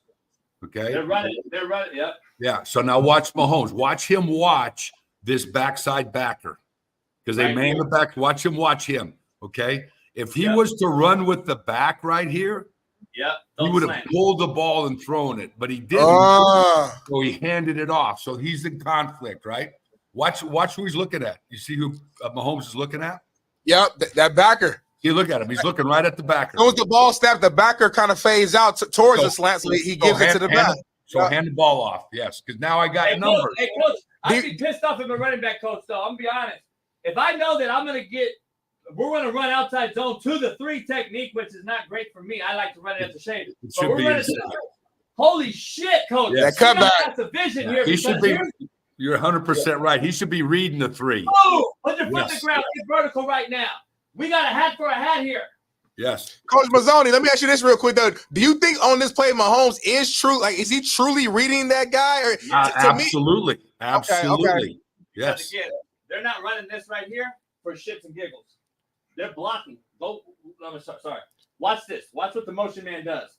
They're going to 2 for 1. They're going to combo these 2 outside Apex players. They're going to combo. Right. See that combo? Yeah. They're comboing to him. The only reason why I asked that because when you play the play, Mahomes gives the ball like ASAP. Like he does it doesn't seem like he holds it for a beat to give it like have to look at the outside backer by alignment. He's already not in the B gap. I mean, he took one step and he knew that guy's not coming. Right. As soon as he got to the hash, Mahomes it's a give. It's a give read. I'm giving the football. If this guy were here and creeping, now he's going to slow down the mesh. You're going to see a longer ride, right, Coach? You're going to see a little bit longer ride because now the B gap conflict player is playing a little bit with him. Gotcha. That makes sense. See right here. He knows right now. By motion. He knows right now. He's outside the 5 technique. Yeah. See, go back. That's why the backside tackle. Here you go, Coach. Here's the end zone from the other view on the same play. But Smitty, see, watch the backside tackle, the left tackle. Yeah. That's why he is blocking the end and not in the zone. Because if he has to protect Mahomes if he pulls it. If he pulls it, just in case he keeps it and throws the ball, he can't let that guy be free and get a clear shot. So here's the example of the call. Got you. Coach Mazzoni, I'll give you a call. I'll give you my call. You can give your call. Here's the example for the call. We go doubles right motion. Let's go Zach. All right. So now we're gonna call it. Let's say Rip Oz Lock. Rip Oz All-Star. Lock. Rip Oz Lock. Rip Oz means rip outside zone to the right. Yep. Okay, Rip is right. Yep. Oz is outside zone. Got you. So we're gonna run Rip Oz. When they heard lock, that means that tackle's got to stay on tackle, he's locked. And now the QB, now we know the QB can throw the ball. So these guys cannot go downfield. Because it's a throw. Perfect sense. And now you're getting a lot of illegal man downfield. Yeah. So they know by the lock call, he can pull it and throw it. Gotcha. Yep. So exactly right. Hey, Coach, what's your call for this? Okay, so like the outside zone play for me is Ohio. All right, so full zone is Ohio. If I want to lock the backside, it's Omaha, OM. Outside zone man is Omaha. Outside zone stretch is Ohio. So same thing, right? So my guy would say Ohio, Omaha. You go Ohio, Omaha, and this tells your backside. No, I would just say Omaha. That tells everybody it's stretched, but the backside's locking it. No, both. Okay, got you. One word. Make it one keep word. it simple. JUCO shit. Not like JUCO shit. Because JB sends me his guys all the time, and he didn't teach him shit, so I had to keep it easy. Hey, I just taught him not to rob fucking McDonald's. Yeah. All right. Here we go again, right? One more play, Coach. We got a little 2x2. We went from 3x1 to 2x2. Different. Post safety, man. Post safety, man. So we got 0. Now we got a man free look. Wait, where's the cover 2? I thought it was cover 2, Coach. It's cover 2, Coach. Don't worry about the fucking locked man here. It's cover 2. And this guy's supposed to just check it down. Let's just check it down. Yeah. So that's one free hole. Don't throw that against man. Don't throw the inside skinny man beater on the running back. That's cover 2. You can't do it on cover 2, Coach. Here's a great job. That's a great ball. That's a hell of a throw, boy. Yeah, that's a hell of a throw. McKinnon, I think they're losing. McKinnon is a big factor for that offense. I think they lost him, so I don't know if that's a big thing. But this is now, Coach. Tell him that this is straight man free, right? Explain that. Straight man free, deep. Okay, the only protection you got is in the man for the inside slots is the free safety, right? All right. Yeah. So both your defenders on the slot should be playing outside leverage and forcing everything in to the free safety in the mic because you have a hole player. Right? Yeah. You got a whole player. The corners, hey, it's cat defense, bro. You got them. You get no help. Inside, you got them. Okay. Now, Coach, if they were to switch route here, if they were to run a switch route here, and I see something happening here, are these two guys swapping it off? Just depends on what they're giving. But right here, you can tell they made a call here because this guy goes inside and now he passed it off, right? Yeah, but what most guys do on a tight split is they do what they call press the point. So you don't ever want to have the defenders on the same level. because this is exactly what will happen. You'll get rubbed, right? Yep. So you'll press the point. One guy will press, one guy will play off.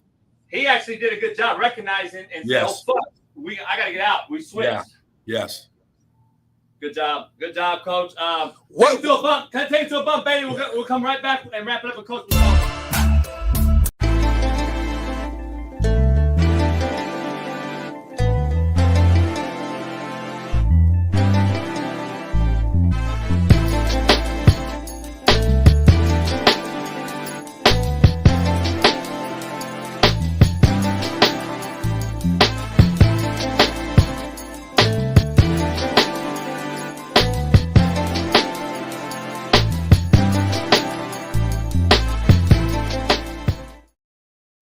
Coach, great stuff. Smitty got a question for you. One more question. What situations are good to run like a man free? Like we just saw that man free defense there on that play. Like from your coaching perspective, like what's a good example in which you would want to call that defense? Okay, well, when I would see that defense. So think about it, Smitty.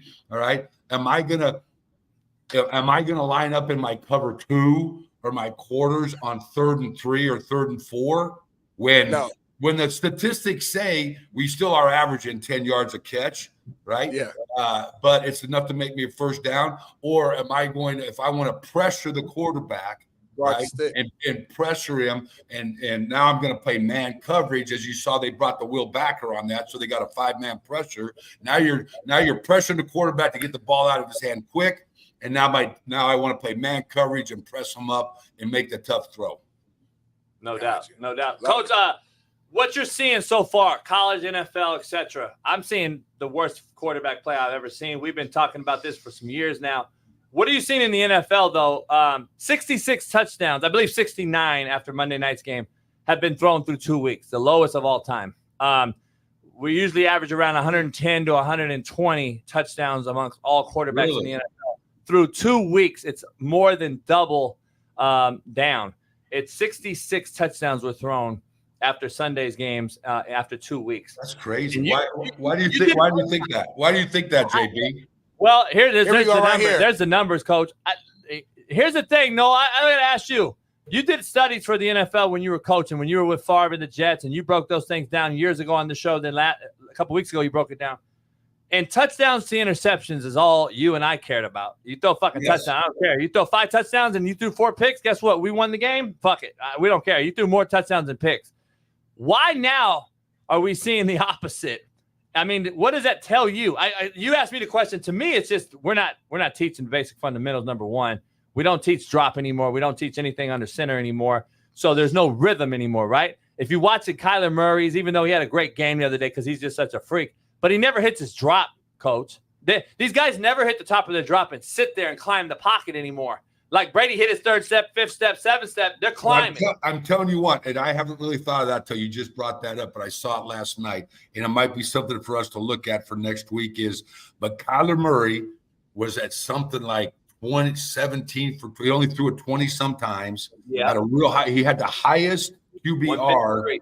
153. The highest QBR. And guess what? Most of their plays were ran out of 13 personnel. Yeah, crazy. Okay, and a lot of it was under center. A lot of it was play action, hard play action from under center, those type of things. As opposed to his whole life, they think, hey, let's spread his ass out. Let's let him run around. Let's play the tempo spread game, right? So there's something to look at right there. But I agree. You're not built. It's a quick fix quarterback deal now. Let's find a real good guy that can throw it, and if he can't do it, we'll just go get another guy next year. And before you get out of here today, and I appreciate you, I know you're on the road. Let me ask you something. All these narratives are out here. Coach, it's the worst O-line play I've ever seen. Isn't that something to be in consideration? Let me tell you something. I had no O-line my whole life. I never got sacked, and I was a slow 4.95 flat guy. Slow white guy in the pocket. But guess what? I got the fucking out because I knew pre-snap and I knew what would happen post-snap. If any else, I knew all the possibilities based on what happens at the line of scrimmage. Whether the Sam walked up, the safety came down, he's going to tell me. I knew if they're blitzing or not. I used to laugh at guys, Coach. If you're really teaching the Q, my QBs that I've coached, they would laugh at the Sam. You ain't coming. You're in the field and there ain't no safety over you. Who's covering 2 if you blitz? Like my guys would talk to these guys on the field. That's how much they were coached. So it used to be JB is you started every offensive staff meeting. The biggest discussion for game planning was protection. Right? Number one. Hey, we got to chip these guys. We got to keep both backs in. We got to use the tight end to chip guys. We got to help the O-line, right? We got to think about protection. Now the biggest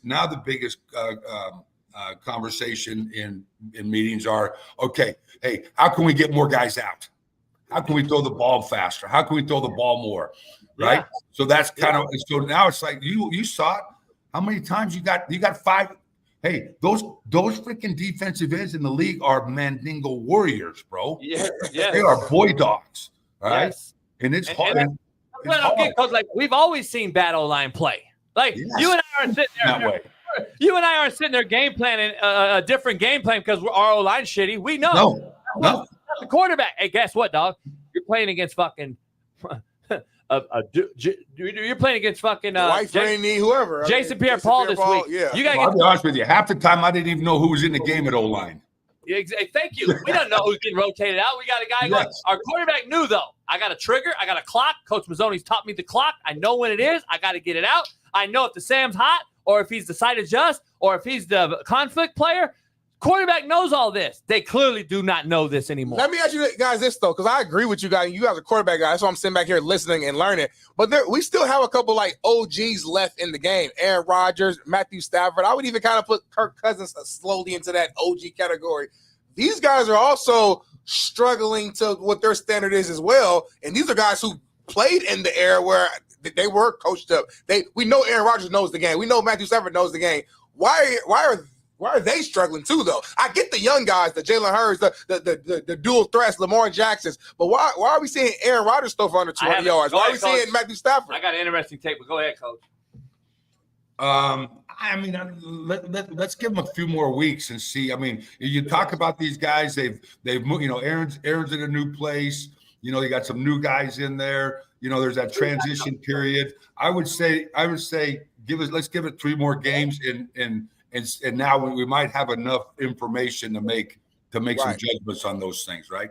And Coach, I got to be honest, I got a weird theory, and it goes on the other side of the ball. First week, Aaron Rodgers got the ball 9 touches. He got 9 touches. Yep. Second week, I'm watching football, and we are in the dink and dunk era. Not because Mina Kimes said cover 2, but because we are in the dink and dunk era because our quarterbacks are not cerebral enough to run 7-step anymore and understand all the things that Nolan and I just broke down. So guess what happens? We run the dink and dunk. Look at the percentages. Look at the pass completions. As Noel just said about Kyler Murray, they're only throwing the ball 23, 24 times unless you're you're behind and you're chunking it 41 like Lamar Jackson had to do 2 weeks in a row because they were in those situations. Is that not controlling the ball just like the run game used to and keeping those guys off the field as well on offense, though? Here's the stats I want you to look at. I want you to find for next week is, all right, offensive snaps per game. Yeah, the lowest I've ever seen, by the way. Yes. Offensive, because it used to be in the NFL, if you had 55 snaps in a game, that's average, right? I mean, that's about what you're going to get.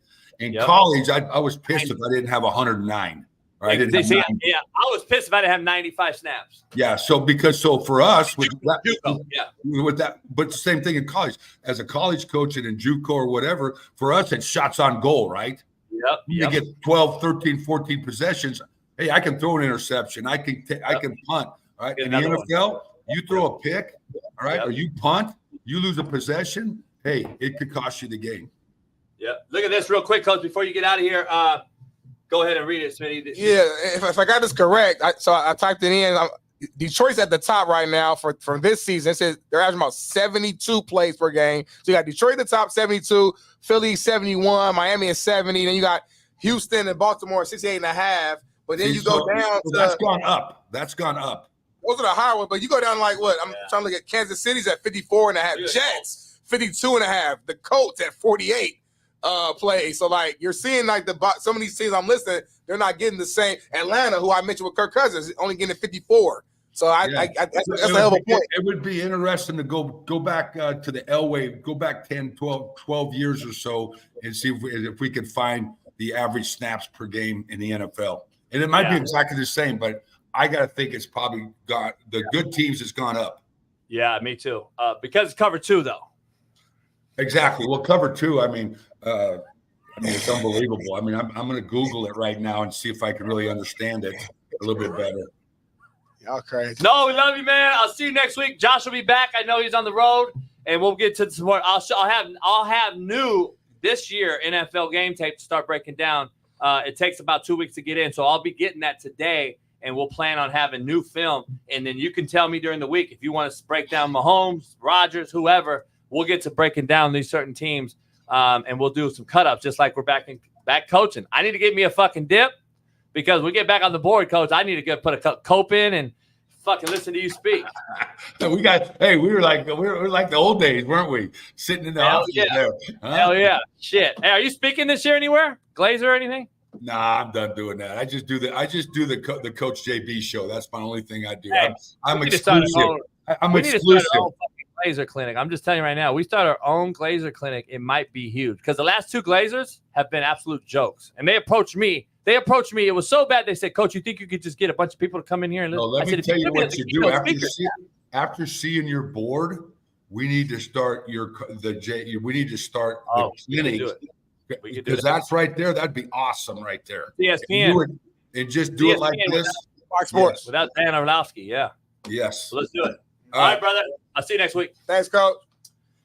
That was dope right there. No, that was dope. Shout out to Noel. That's probably I always say it's my favorite. I love just learning the game, man, from 2 guys who coached at a high level, breaking it down. How's it look for me standing up there? Looks dope. I got to see it.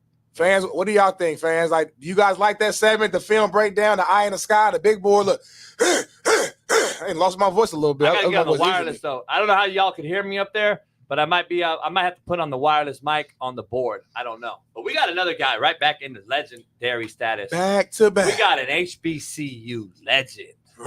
Legend.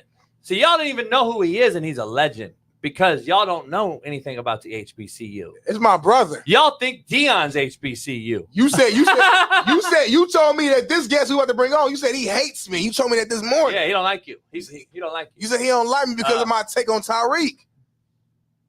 Oh, yeah, I didn't think about that. But, yeah, Cam Newton's coming on here, and he agrees with Coach Fred. Yeah, Cam don't like me either. Cam don't like you either. Let's bring our main man, Coach Fred, in from Alcorn State. hey, I told him about last night on text, right? He goes, I go, Coach Fred's on every Wednesday from now on, so we'll make adjustments. He's like, that's my brother. I go, he hates you. I laughed so hard. I was just on a text message. I laughed so hard out loud by myself. I was by myself. You get some head, and I was like, damn. And I laughed so hard. It was funny as hell, man. I don't know if you got to see that segment, Coach. We did a little breakdown of film with Coach Mazzoni because Mina Kimes came out and said cover 2 is the reason quarterbacks are so bad, and we thought it was funny as hell, and we had to get a good laugh. So we broke down all the different possibilities of too high. How much too high you seeing at your level? Not a lot with all the RPO game. One high eliminates RPO. Yep. We get a lot of 2 shell to start, and at the snap somebody's rolling, trying to steal the glance, quick post, whatever you want to call it. So we'll see 2 shell. Rarely do they stay 2 shell with us right now. How do you teach so you coach in the backs, right? How do you teach in the backs or whoever, Booze or whatever you guys? Booze. How do you teach? Is Booze coaching the running backs? Yeah, Booze got the backs. God, gotta get that motherfucker on here. He coached backs with me, and I had to teach him. So I'm the fingertip guy. So I put my heels at 5 in the QB as the Q, and then we set the landmark with our fingertips. So his fingertips will touch mine. Okay, so that makes sense. So like Smitty, I'm the spacing wise. I'd move up. No, he'd be behind me at 45. Yeah. So that's my back right there, and that gives me an opportunity, Fred. When the ball is caught, time me. He knows he can't leave until the ball is caught. Right. Motherfucker, he better not leave until the ball is caught. That's what that fingertips do. So the ball's caught, then he can go. Because I used to teach it too. High snap, low snap. That motherfucker better stay there. And I had a running back coach hold him with the strap. So I would purposely high snap, low snap. So we were teaching the back, don't you ask move. Don't you move until that quarterback catches the ball, or we're gonna have no continuity in the mesh. Right, the mesh. Early, and I'm catching the ball, and then you see a batter, and I'm seeing that at the 4-year level, and I'm like, it's the laziest coaching I've ever seen, man. Like, we do not coach anymore. Like, we're not really coaching no more. We're worried about NIL and transfers. So much shit going on. We're not teaching the small nuances of football. And it's man, I wish I had it like that. We work. We work, and I wish I could go out there and smoke cigars in practice because I got those guys. But you know, for what you're talking, that's something that that Booz does a good job with. Every day, the quarterback and running backs and centers work quarterback exchange. You know, we really hammer that, and Booz does a good job with it. The last 3 backs Booz has had an opportunity to go play in the league. Jarvion Howard is at Green Bay right now. That was a kid we had last year. The kid before made it into camp, got cut the last day. So Booz is kind of hot with those backs right now, man. He's rolling. Yeah, he's a great kid, man. He got to me. That motherfucker didn't know what a card was, what a brother was. Now he married his sister. Now the motherfucker married his sister. I'm like, what? He's like, Coach, I gotta go where to recruit who? I said, listen, you get your ass out of Mississippi by 6 o'clock at night. And that motherfucker didn't know what I meant. And in the family, I sent him to a guy that I knew, so I was just fucking with him. I sent him to his house to recruit this lineman, and I go, now I told the daddy already, dog. No shit, ass Booze. The daddy goes, hey, listen, white boy, you better get your ass up out of here by 6 o'clock. Like JB told you. That motherfucker was so scared. I got recruiting stories I could tell you. I bet he was speeding out the house at 5:30. You know, Booze back then, this was 2014, 15. Booze probably, Oh, man, he probably had 7 Red Bulls already. 5-hour energies. Hell yeah. Ain't no doubt. Hey, explain to the crowd and the audience the difference we were just talking about. And we got some questions for you. The big time Division I, Power 5, the big time conglomerate, so to speak, and then our level, JUCO, HBCU, D2, D3. We got to teach more than coach. The other level's coaching. They don't teach. And I don't know if people understand the difference. We have to be teachers because we don't have the Ferraris and the Lamborghini type of guy. We got the blue-collar, nails dirty guy that we have to teach the mesh to. We got to teach what a 3 technique is. These guys are getting transfers from Alabama to go to Georgia, from Georgia to go here. They've been taught that, but we also are taking it for granted. That's why I call coaches lazy. Explain the difference in levels as far as what you have to do. Like you just said, I can't smoke a cigar because I don't got those players. I got to go fucking make Work. these players. Yeah, work. So, you know, and I'll use the kid at Miami that's thrown the ball that everybody's giving the Heisman to already, Cam Ward. Yeah, that everybody's giving the Heisman to. You know, that kid walks on the campus day one ready. You know, only thing you're teaching him is what you're calling X drive or, you know, whatever your play call is. That's the only thing you're teaching him. As for me, I get a kid that comes from, you know, Mulberry High School who coach shows up at 3 o'clock just as practice is starting. But we see that there's talent there. Now we've got to teach him what the 3-step drop is. We got to teach him the high-low type read. Okay, we got slant bubble. Put your eye right here. If that guy goes there, you throw it here. If he stays here, you throw it there. You know, Cam already knows all that stuff. Here we've got to teach that step by step by step by step. And then, you know, you hope by junior year, if you're able to hold on to him in this, you know, this new age of college football, that guy's ready now. He's coaching the room as well as you're coaching the room. So, you know, Big Smitty doesn't show up here ready to go. We got to get Big Smitty ready to go. He's got to understand, you know, 3, 4-eye. He's got to understand the difference between the 5 tech being in a 7 or he's a true 9 technique. You know, we have to actually teach that. You know, we spent time at the Bucks during training camp. They allowed us to come in, and nobody's up there telling anybody where there should be when it's a shade. They're not telling them that. That's already there. All they're teaching is what the defensive scheme is and where you need to be. That kind of deal.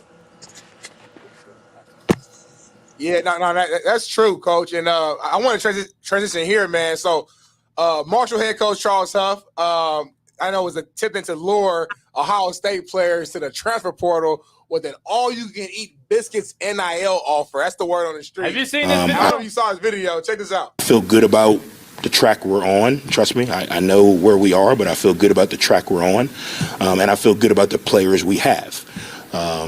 Would love to have some of those guys from Ohio State too. So if they want to transfer on down, we've got a Tudor's biscuit NIL, all you can eat. So if any of those guys that run really, really fast at Ohio State like Tudor's biscuits, I promise you, all you can eat all day if you transfer here. So, but yeah. Hey, can you explain that this used to be tampering? This was a major. I was just about to say, what is this? Now, and I'm not trying to dry snitch here, but I mean that's illegal, right? I mean, you can't. Not no more. Ain't no more. I don't know. They got the biscuit. I'm trying to figure out myself. Yeah. He named the school. I know. He said Ohio State. I'm trying to figure out. Fast players from Ohio State. We got all you can eat biscuits and jelly and biscuits and gravy. It's here. Like, is that even like? I'm asking a serious question. I don't know if you can pull it up. What are actual NIL? What would it be? Like violation or like? Yeah, but I guess That's got to be about. And again, I don't know the brother. I'm all for brothers in this game being head coaches, ain't no doubt. But somebody in the compliance department has got to be like, whoa, because they play each other. Deals, I think they play each other, so I don't know if that saves them or not. But the rule with NIL, coach. I know. I, as a coach, can't come to Coach JB and say, "Hey, give my guy an NIL deal." I'm not supposed to be in that. Disassociated, right? You're disassociated. Yeah. I'm not supposed to be in that. The kid from collective. Florida State. That's who handles that. The kid, the collectives. Anybody that wants to offer. You can't come to me. I can't facilitate that. And I get that it's a tongue in cheek and it's a joke. And Charles Huff, money guys in the league and at the 4 years know who he is. A great dude, salt of the earth.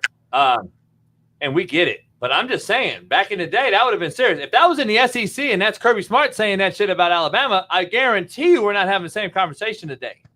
Oh, because no. it matters, right? It matters, right? Ain't no doubt. And then, the offensive coordinator for Florida State, who is serving a suspension because he drove a kid to meet someone about an NIL deal. Yeah. So, I'll use your saying, Coach JB, the tube is out of the toothpaste is out of the tube now. And it's really selective. Yeah, you ain't gonna get it back in, man. I think we're in slippery slope time and era. I'm just telling you, it's interesting. I want to get your take. I want to get your take on this next thing, man. Good friend of mine, Justin Wilcox, he's the head coach at Cal. He grabbed the referee's mic. Did you see this? No. I want to get your take on a coach doing this to silence their own crowd or unruly crowd or what have you. I want to get your take on what you think about Justin Wilcox right here. Fans, we love you. Stop throwing the cards on the field. That's 2 15-yard penalties. Please stop throwing the cards on the field. I feel them, shoot. Like the fans are actually, but hold on, coach, they're actually hurting the team though. Like they're getting penalized because they're fans. So at some point, it's like, all right, y'all, like y'all got to chill. Like you're harming us. You're not helping us by throwing these stuff on the field. Yeah, Cal is known for that. I don't know if you know anything about history at Cal. My good friend, I don't know if you know Ron Gouldy, great dude, coach for everybody from Marshawn Lynch to Java Best. He's had some of the best running backs in the country come through Cal. Great friend of mine, known him a long, long time. He later got the head coaching job at UC Davis, and then he's coaching the NFL and et cetera. He coached all those guys. I'd go up there and visit him all the time. They've been doing the card throwing since he was at Cal, early 2000s. So that thing's been going around. Like that's a known thing. But we've seen guys, Coach. You and I have seen guys on the basketball court. Coaches take the mic. Hey, motherfucker, shut the hell up. Like Popovich, Bobby Knight to Coach K. We've all shut the hell up. You guys are killing us. Billy Tubbs, I believe, did it. So we've seen this before. I don't know if I've seen on a football field address 80,000. I've never seen that. I've never seen that from the football standpoint. But I mean, I get it. But now if I'm a UCLA fan, and we roll up in there, let's see it. The opportunity arises, man. Let's just throw some things on the field, and if the officials are going to penalize the home team, let's see what we can do here. Right, that's what I would do. That's a hell of a call. Give the context. Yeah, to your point, JB, shout out to Bailey for kind of giving us some background. The UC Rally Committee is widely credited for starting the tradition of planning and coordinating the raising of cards by fans to create a larger image during a college football game. The practice begun in 1910 at the big game between Cal and Stanford, and has continued since then. So, yeah, they've been doing this for a long-ass time, to JB's point. So, I wonder, have they always thrown flags, or is this something that the refs just wasn't – like, they didn't know about this? I'm just curious. They've thrown flags, or cards, I think, on unruly behavior, but I don't know if they were to continue it. Like, that's, to me, it's like, I guess it's the wave. Like, now they're grabbing the cups now. They're doing it all over. They're grabbing these cups, the waves with the cup, the beer cup. Beer snake. Yeah, the beer snake. See, Coach Fred knows, huh? And then I've seen the shit drop out on the field in the end zone. I don't see a flag for that, so I don't know. Who was that when it came time and they're winning the game and it's time to go to the Orange Bowl and everybody's throwing the oranges on the field? Oh yeah, Oklahoma, Texas, or whatever. I mean, that's pretty much the same thing. I've never seen anyone get flagged for it. Being the home team or whatever. So I mean, that's new to me, no doubt. Yeah, we gotta ask you about this, man. Yes, Coach, man. Eagles coaches did not say a word in the locker room. Pull that back up after Jaylen Hurts. We got the post right here. Jaylen Hurts only spoke to the team after the loss, saying we're a player-led team at the end of the day. We know what we did is on us. I don't know. I mean, you guys are coaches here. Like, do you like this? Do you not like it? Like, is this an actual coaching strategy by letting the players kind of be leaders and speak up and let the coaches sit back? I guess how you guys coaches. That's that. And I'll go first. I want to hear Coach JB on this because unless this was like planned, I mean, what is he going to say from this point on? To me as a player, to us as a group, don't come in here when we win and start giving out game balls or high-fiving. When we lost, you went in, you guys had nothing to say. I just think that's a way to lose a team. So, for me, unless this was coordinated with him and, Jaylen being the captain or whatever, this is tricky territory right here. Man, I don't even say it, JB. Come on now. Give me something. You got me fucked up. You got me fucked up if you don't think I'm addressing them motherfuckers after that game. I hear you. Especially the way they lost. It's because of what you said, Coach Fred. It's because of what you said. How am I going to address you tomorrow now? Right. Or next Sunday? Because you're not going to win every game from here on out. Because Jaylen Hurts got in there and fucking gave you a hoop. Right. Hell no. The head coach shows weakness right there. He shows weakness by not showing up. And I'm just telling you right now, man, that is a lose the locker room scenario that you just don't want. And I don't know if you can get the toothpaste out of the tube back in it, because that right there is a cringe-worthy act. Because if you lose another close game, and people I mean, what do you say? How do you get it back? Jaylen, you got it. Come on, man. Like this, I'm just telling you right now, man. This guy is asking to be fired. Listen, in fairness, and I got two hats here, Coach. I got to play as a player and a coach. Smitty just does player defense. Yeah. So he should be a lawyer. So listen, let's talk about coaching real quick. Let me put the coaching hat on. Like, it's got to be harder than ever.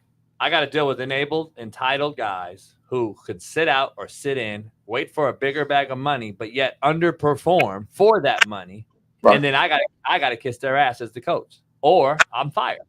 So I'm going to be fired if I don't get along with Jalen Hurts optically or literally. I'm going to, my coach is the same way. I got to fire coaches because Jalen Hurts says I don't like this guy or that guy. It's player empowerment at an all-time high. So I'm trying to figure out, where are we at with this? Because that's the coaching perspective. From the player side, it's like, what else are you gonna give them? What else can they get? Like, these motherfuckers are already getting ridiculous amounts of money. They already get a shot call. They get to miss practice. They don't play preseason. I'm just like, how much are you gonna get these motherfuckers? I don't understand. And then you go out and underperform. So I don't know, man. It's a slippery slope as a coach in this day and era. I'm just gonna be honest. I don't know how you coach in this era, Fred. And are you seeing a little bit of that at your level? Not at us, not where we are. And then my head coach is kind of like you. There's a line that he's going toe, and there's a line that he expects you to be towing as well. So the entitled stuff, man. I mean, I don't know if you know it or not, but they have to be out of the building now by a certain time. Yeah, for us, we have a 20-hour rule, and by rule, at the beginning of the year, compliance explains that to those kids. So can you imagine a kid that not really playing, upset that he's not really playing? He's keeping up with those hours. So we have to be really mindful of that as well. So, it's Fred, I got a strong take on this, man. I got a strong take on this. And I've been saying this for a lot of years. We got hit with this hour thing in JUCO, and I said, get fucked. Because the people that make these rules have no fucking idea what we do and what we actually do, especially at the JUCO and HBCU level, which is basically very similar in regards to demographic. And all you real ones out there would understand. A lot of you don't have a clue what I'm talking about. And or the family, what they're coming from. Right. So let me break this down. When they put 20 hours on folks, I don't know if I'm onto something or not, but I know this. If I was coaching and I had them under 20 on this rule, I would circumvent it. I'd be circumventing it because what are we seeing at all-time high? Arrests, DUIs, accidents. You know what happens when you give kids that don't know any better keys to the car without teaching them how to drive it? What we're seeing right now at an all-time high. Do you know what happens when you restrict coaches from being with their babies? Drama. Robbing McDonald's, in dorms and with girls, doing shit they shouldn't be doing. But guess what? Not with me. Coach, we're having them motherfuckers 80 hours because of that very reason. I'm teaching life. I'm teaching these kids life the whole time. It should be something else. My coaches are going to be with their players. They're going to be writing papers with them. I didn't say for them. I said with them. They're going to be researching shit. They're going to be walking them to study hall. They're going to be doing all these different things, monitoring the dorms. But we don't see that no more when you put 20 hours on them. So let's put 20 hours on them because you don't want us to do X, Y, and Z, but you'll let them go out. You'll let them go out and drive a fucking Ferrari 150 miles an hour. You'll let them go out and do all these other things because they have more time on their hands. It just makes no sense to me. Because people like you don't understand TBB. They're going to blame us, the coach. Because we watch these kids, Coach Fred, more than they own mamas and daddies. Oh, ain't no doubt. 100%. Ain't no doubt. And they, they go out and they drive those Ferraris 120 miles an hour down a cone street and then refuse to let their window down when the police pull them over, that kind of thing. But, And then when they don't roll their window down, the cops get emotional and prideful, and then they throw them on the ground a couple times and they kick them and they slap them out. So yeah, how things play out, Coach. What did this 20-hour rule been on for a long time? 'Cause I'm trying to think. When I was playing, I think we had the 20-hour rule as well. That's been going on for like 30 years, ain't it? I'm seeing 91. But nobody went really to the T with it. You know what I'm saying? And then when, the compliance piece became, bigger and bigger and bigger, okay, now we go back and we find this rule that's been around forever. We need to let these kids know. And now little Danny, why am I spending so much time over here? Coach is not playing me. They said we can only be over here 20 hours a week. Guys, y'all realize we are 30 minutes away and it's Wednesday. And now everybody is scared of the compliance piece, man. Nobody wants to have the NCAA. Buy a hamburger, buy a burger, buy a fry. Nobody wants that. Well, Coach, we got to report that. They say you guys have been over there 20. We got to self-report. Self-report for what? I mean, we want the people to come here and actually look. I mean, that rule is really tough. And then you can't make them, as Coach JB's point, you can't make them do anything extra. Once you get to a certain point in the day, if a kid wants to come to your office, he has to come on his own. You can't ask him to come. You can't tell him to come. You have to have your day set, because at the end of the week, you have to report that. This is what we did. This is our practice schedule. This was our meeting time, and we have to sit. We actually have to submit that. Yep, it's crazy. Different times. It's different times, man. Like, see, no doubt. nowadays you got guys snitching on each other. I'm just looking back. I'm looking back in my mind right now, and I remember all my Haitian brothers that played for me, all my kids that Miami kids that I would have on the team. And I'm just thinking about 5 Haitian kids I had: Steve Tyrogene, Big Buddha, kid named Buddha. I remember Buddha. You remember Big Buddha? Yeah. Hey, Everglades kid. Steve was a Deerfield Beach kid. Yeah, Steve was a Deerfield Beach kid. Then I had all those kids from goddamn what do you call it down there? What's the school? God damn, what's the school that Florida with an R? With an R. Reebok? No, that's Jacksonville. Now the legendary spot down there. They had more guys in the NFL than anybody for a while. Them and Poly. Damn, I can't remember the name. But I had a shitload of kids from there. But anyway, I remember just $20, and they knew what path to get in to pick that 20 up.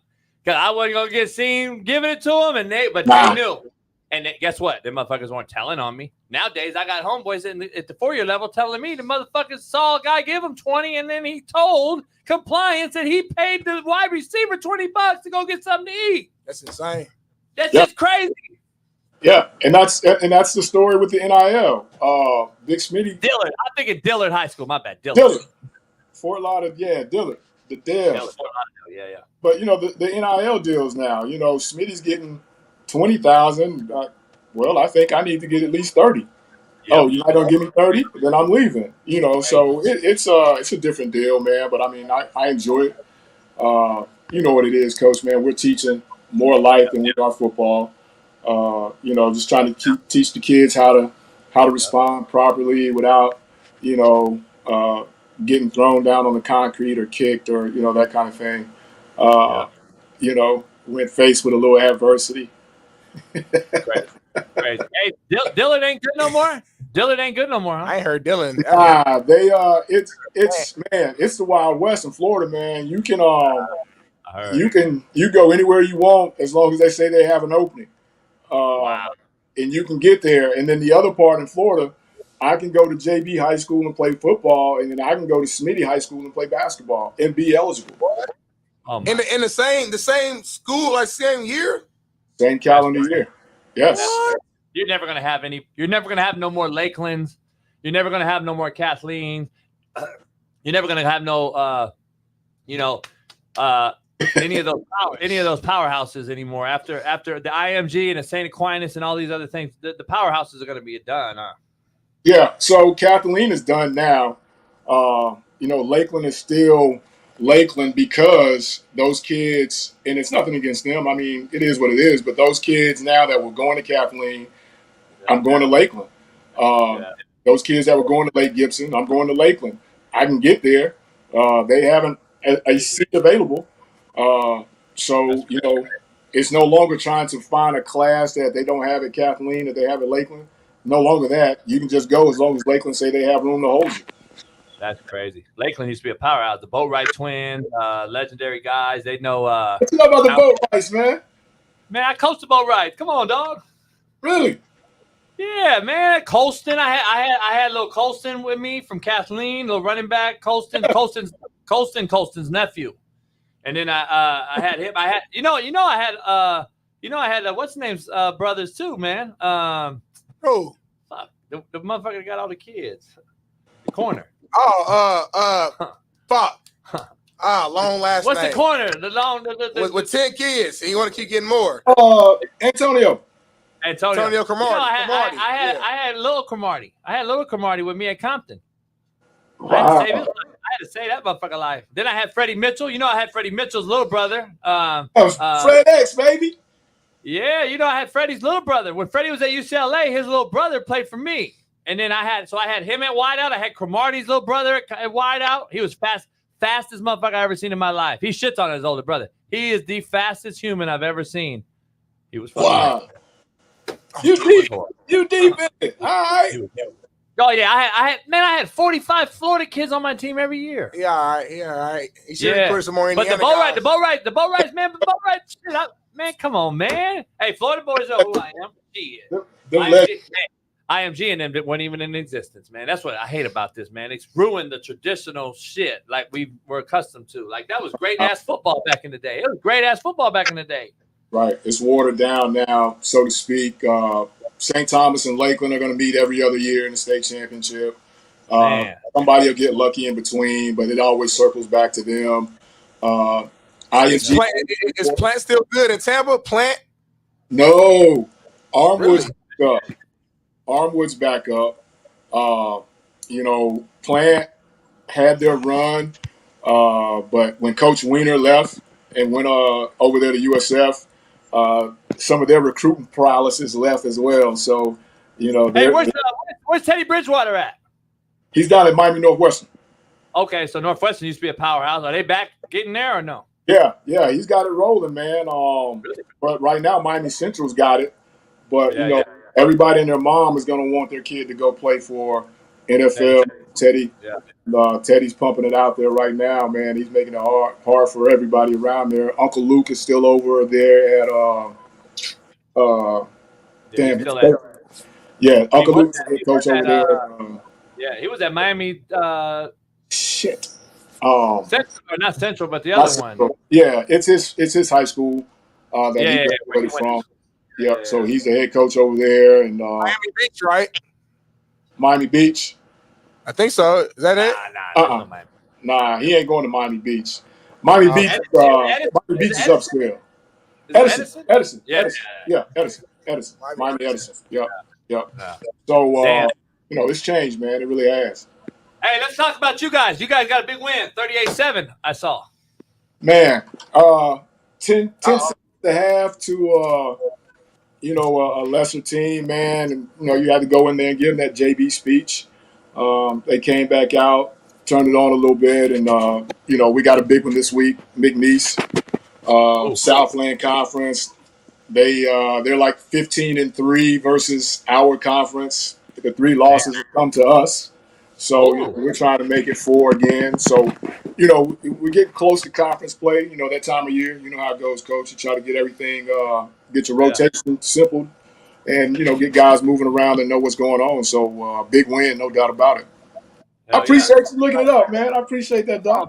Come on, man. I ain't gonna have you on here and just like a piece of meat in the meat market. That's what we do. That's what we do. Piece of meat in the meat market. Exactly the definition of new age recruiting. A piece of meat in the meat market. That's how you teach these. That's how you treat these kids. All these big time coaches, man. Shame on you. Shame on you. Even though we disagree on certain things and how people should handle certain situations, man, we still gonna show you love on the show, Coach. I appreciate that, man. Before y'all let me get out of here, I got a question for y'all, man. Okay. Who put this together? Who what? Who put this together? Who put y'all together? What's the connection?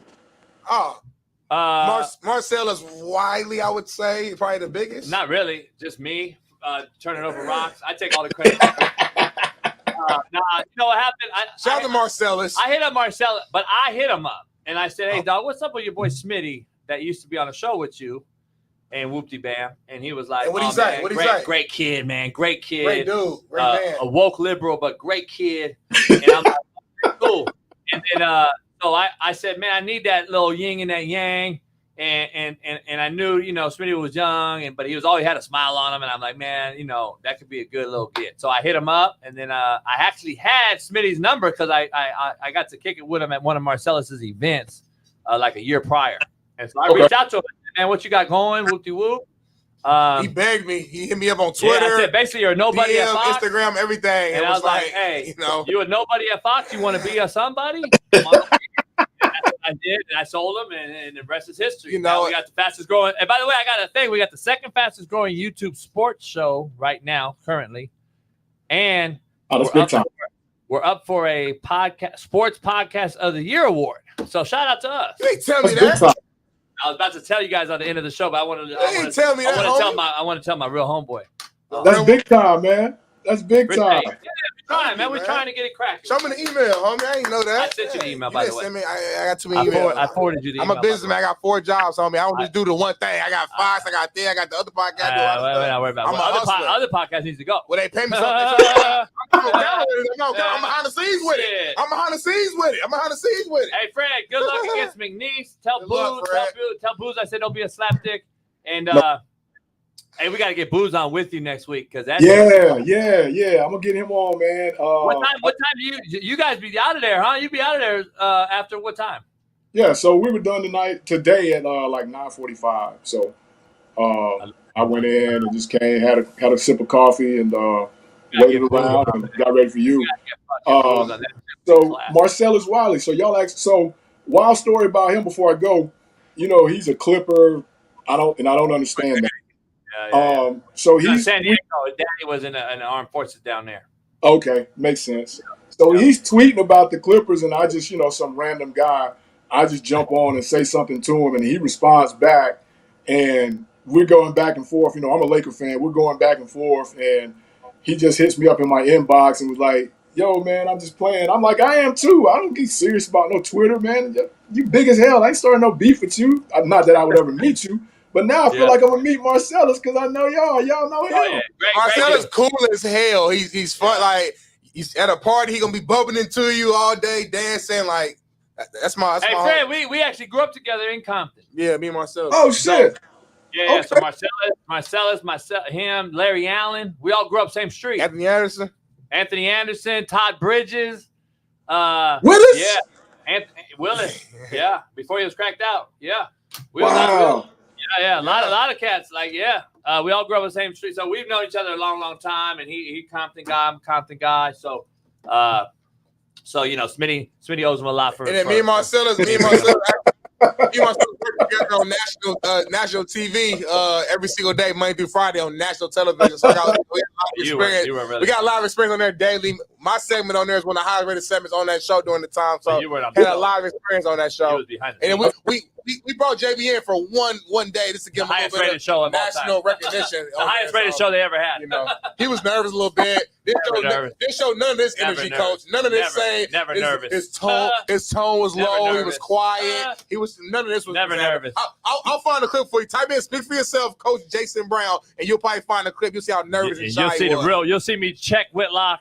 You'll see me Whitlock Preston. Yeah, right. Whitlock has this show to this day because Whitlock's scared of me. Hey, Fred.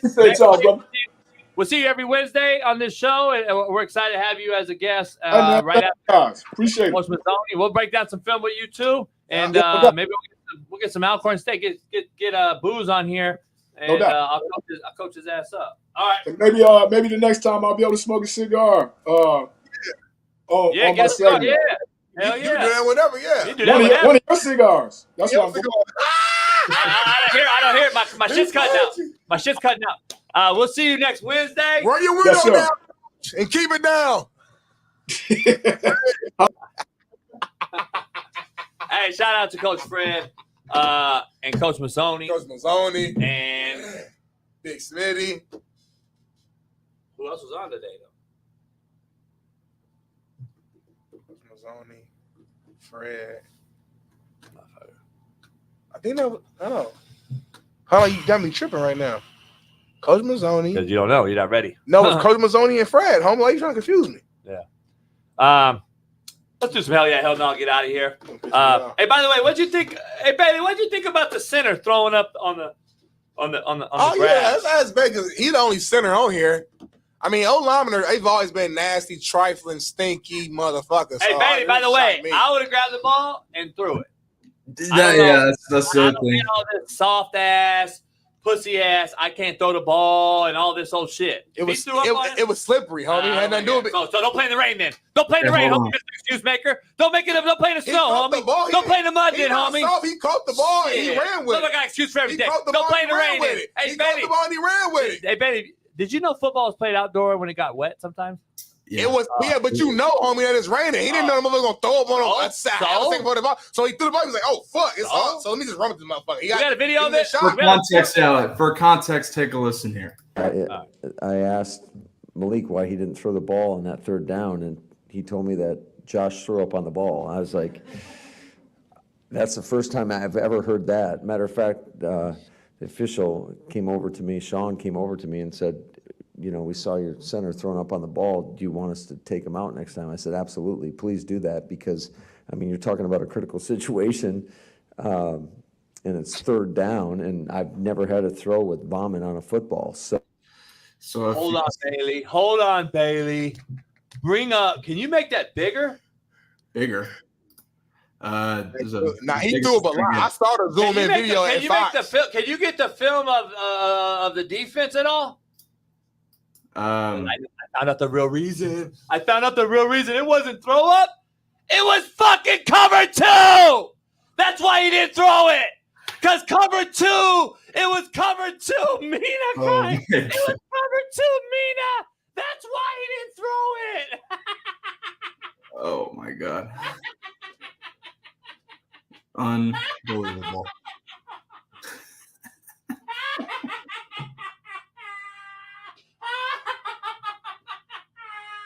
It was a light box cover 2.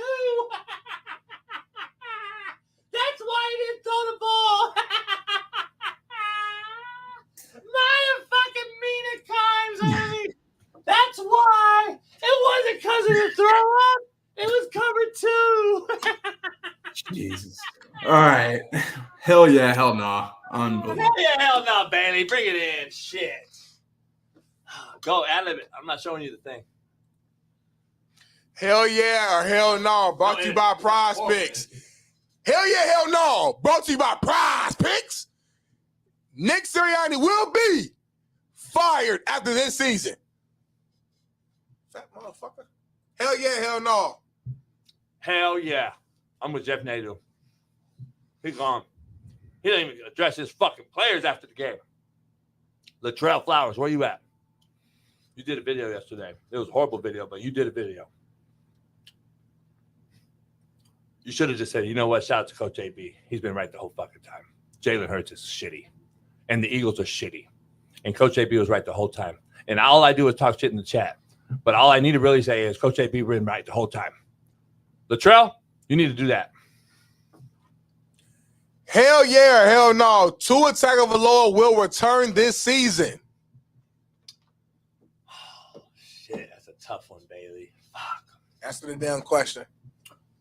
Did you answer the question in the first one? I lead it, homie. I'll read it. You answer, homie. I answer what I want to answer. It's my shit. I'm going to say hell no, man. I'm going to say he's going to look back and say, I'm going to take this year off. I'm going to say hell no, he don't return. I agree. Hell yeah or hell no. USC will make the college football playoff. Hell yeah, easy. 12 teams.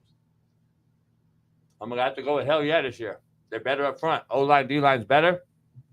I'm going to say hell yeah. Do you owe Lincoln Riley an apology real quick? No, he's still shitty. Hell yeah or hell no. UNLV will win the Mountain West with the dancers. Hell yeah. They might be a playoff team. So those dancers actually like a good thing. UNLV might be a playoff team. Come on now. They might win a playoff game. Well, they ain't going to do all that. They might win. They might make it, though. They might make it. Hell yeah or hell no.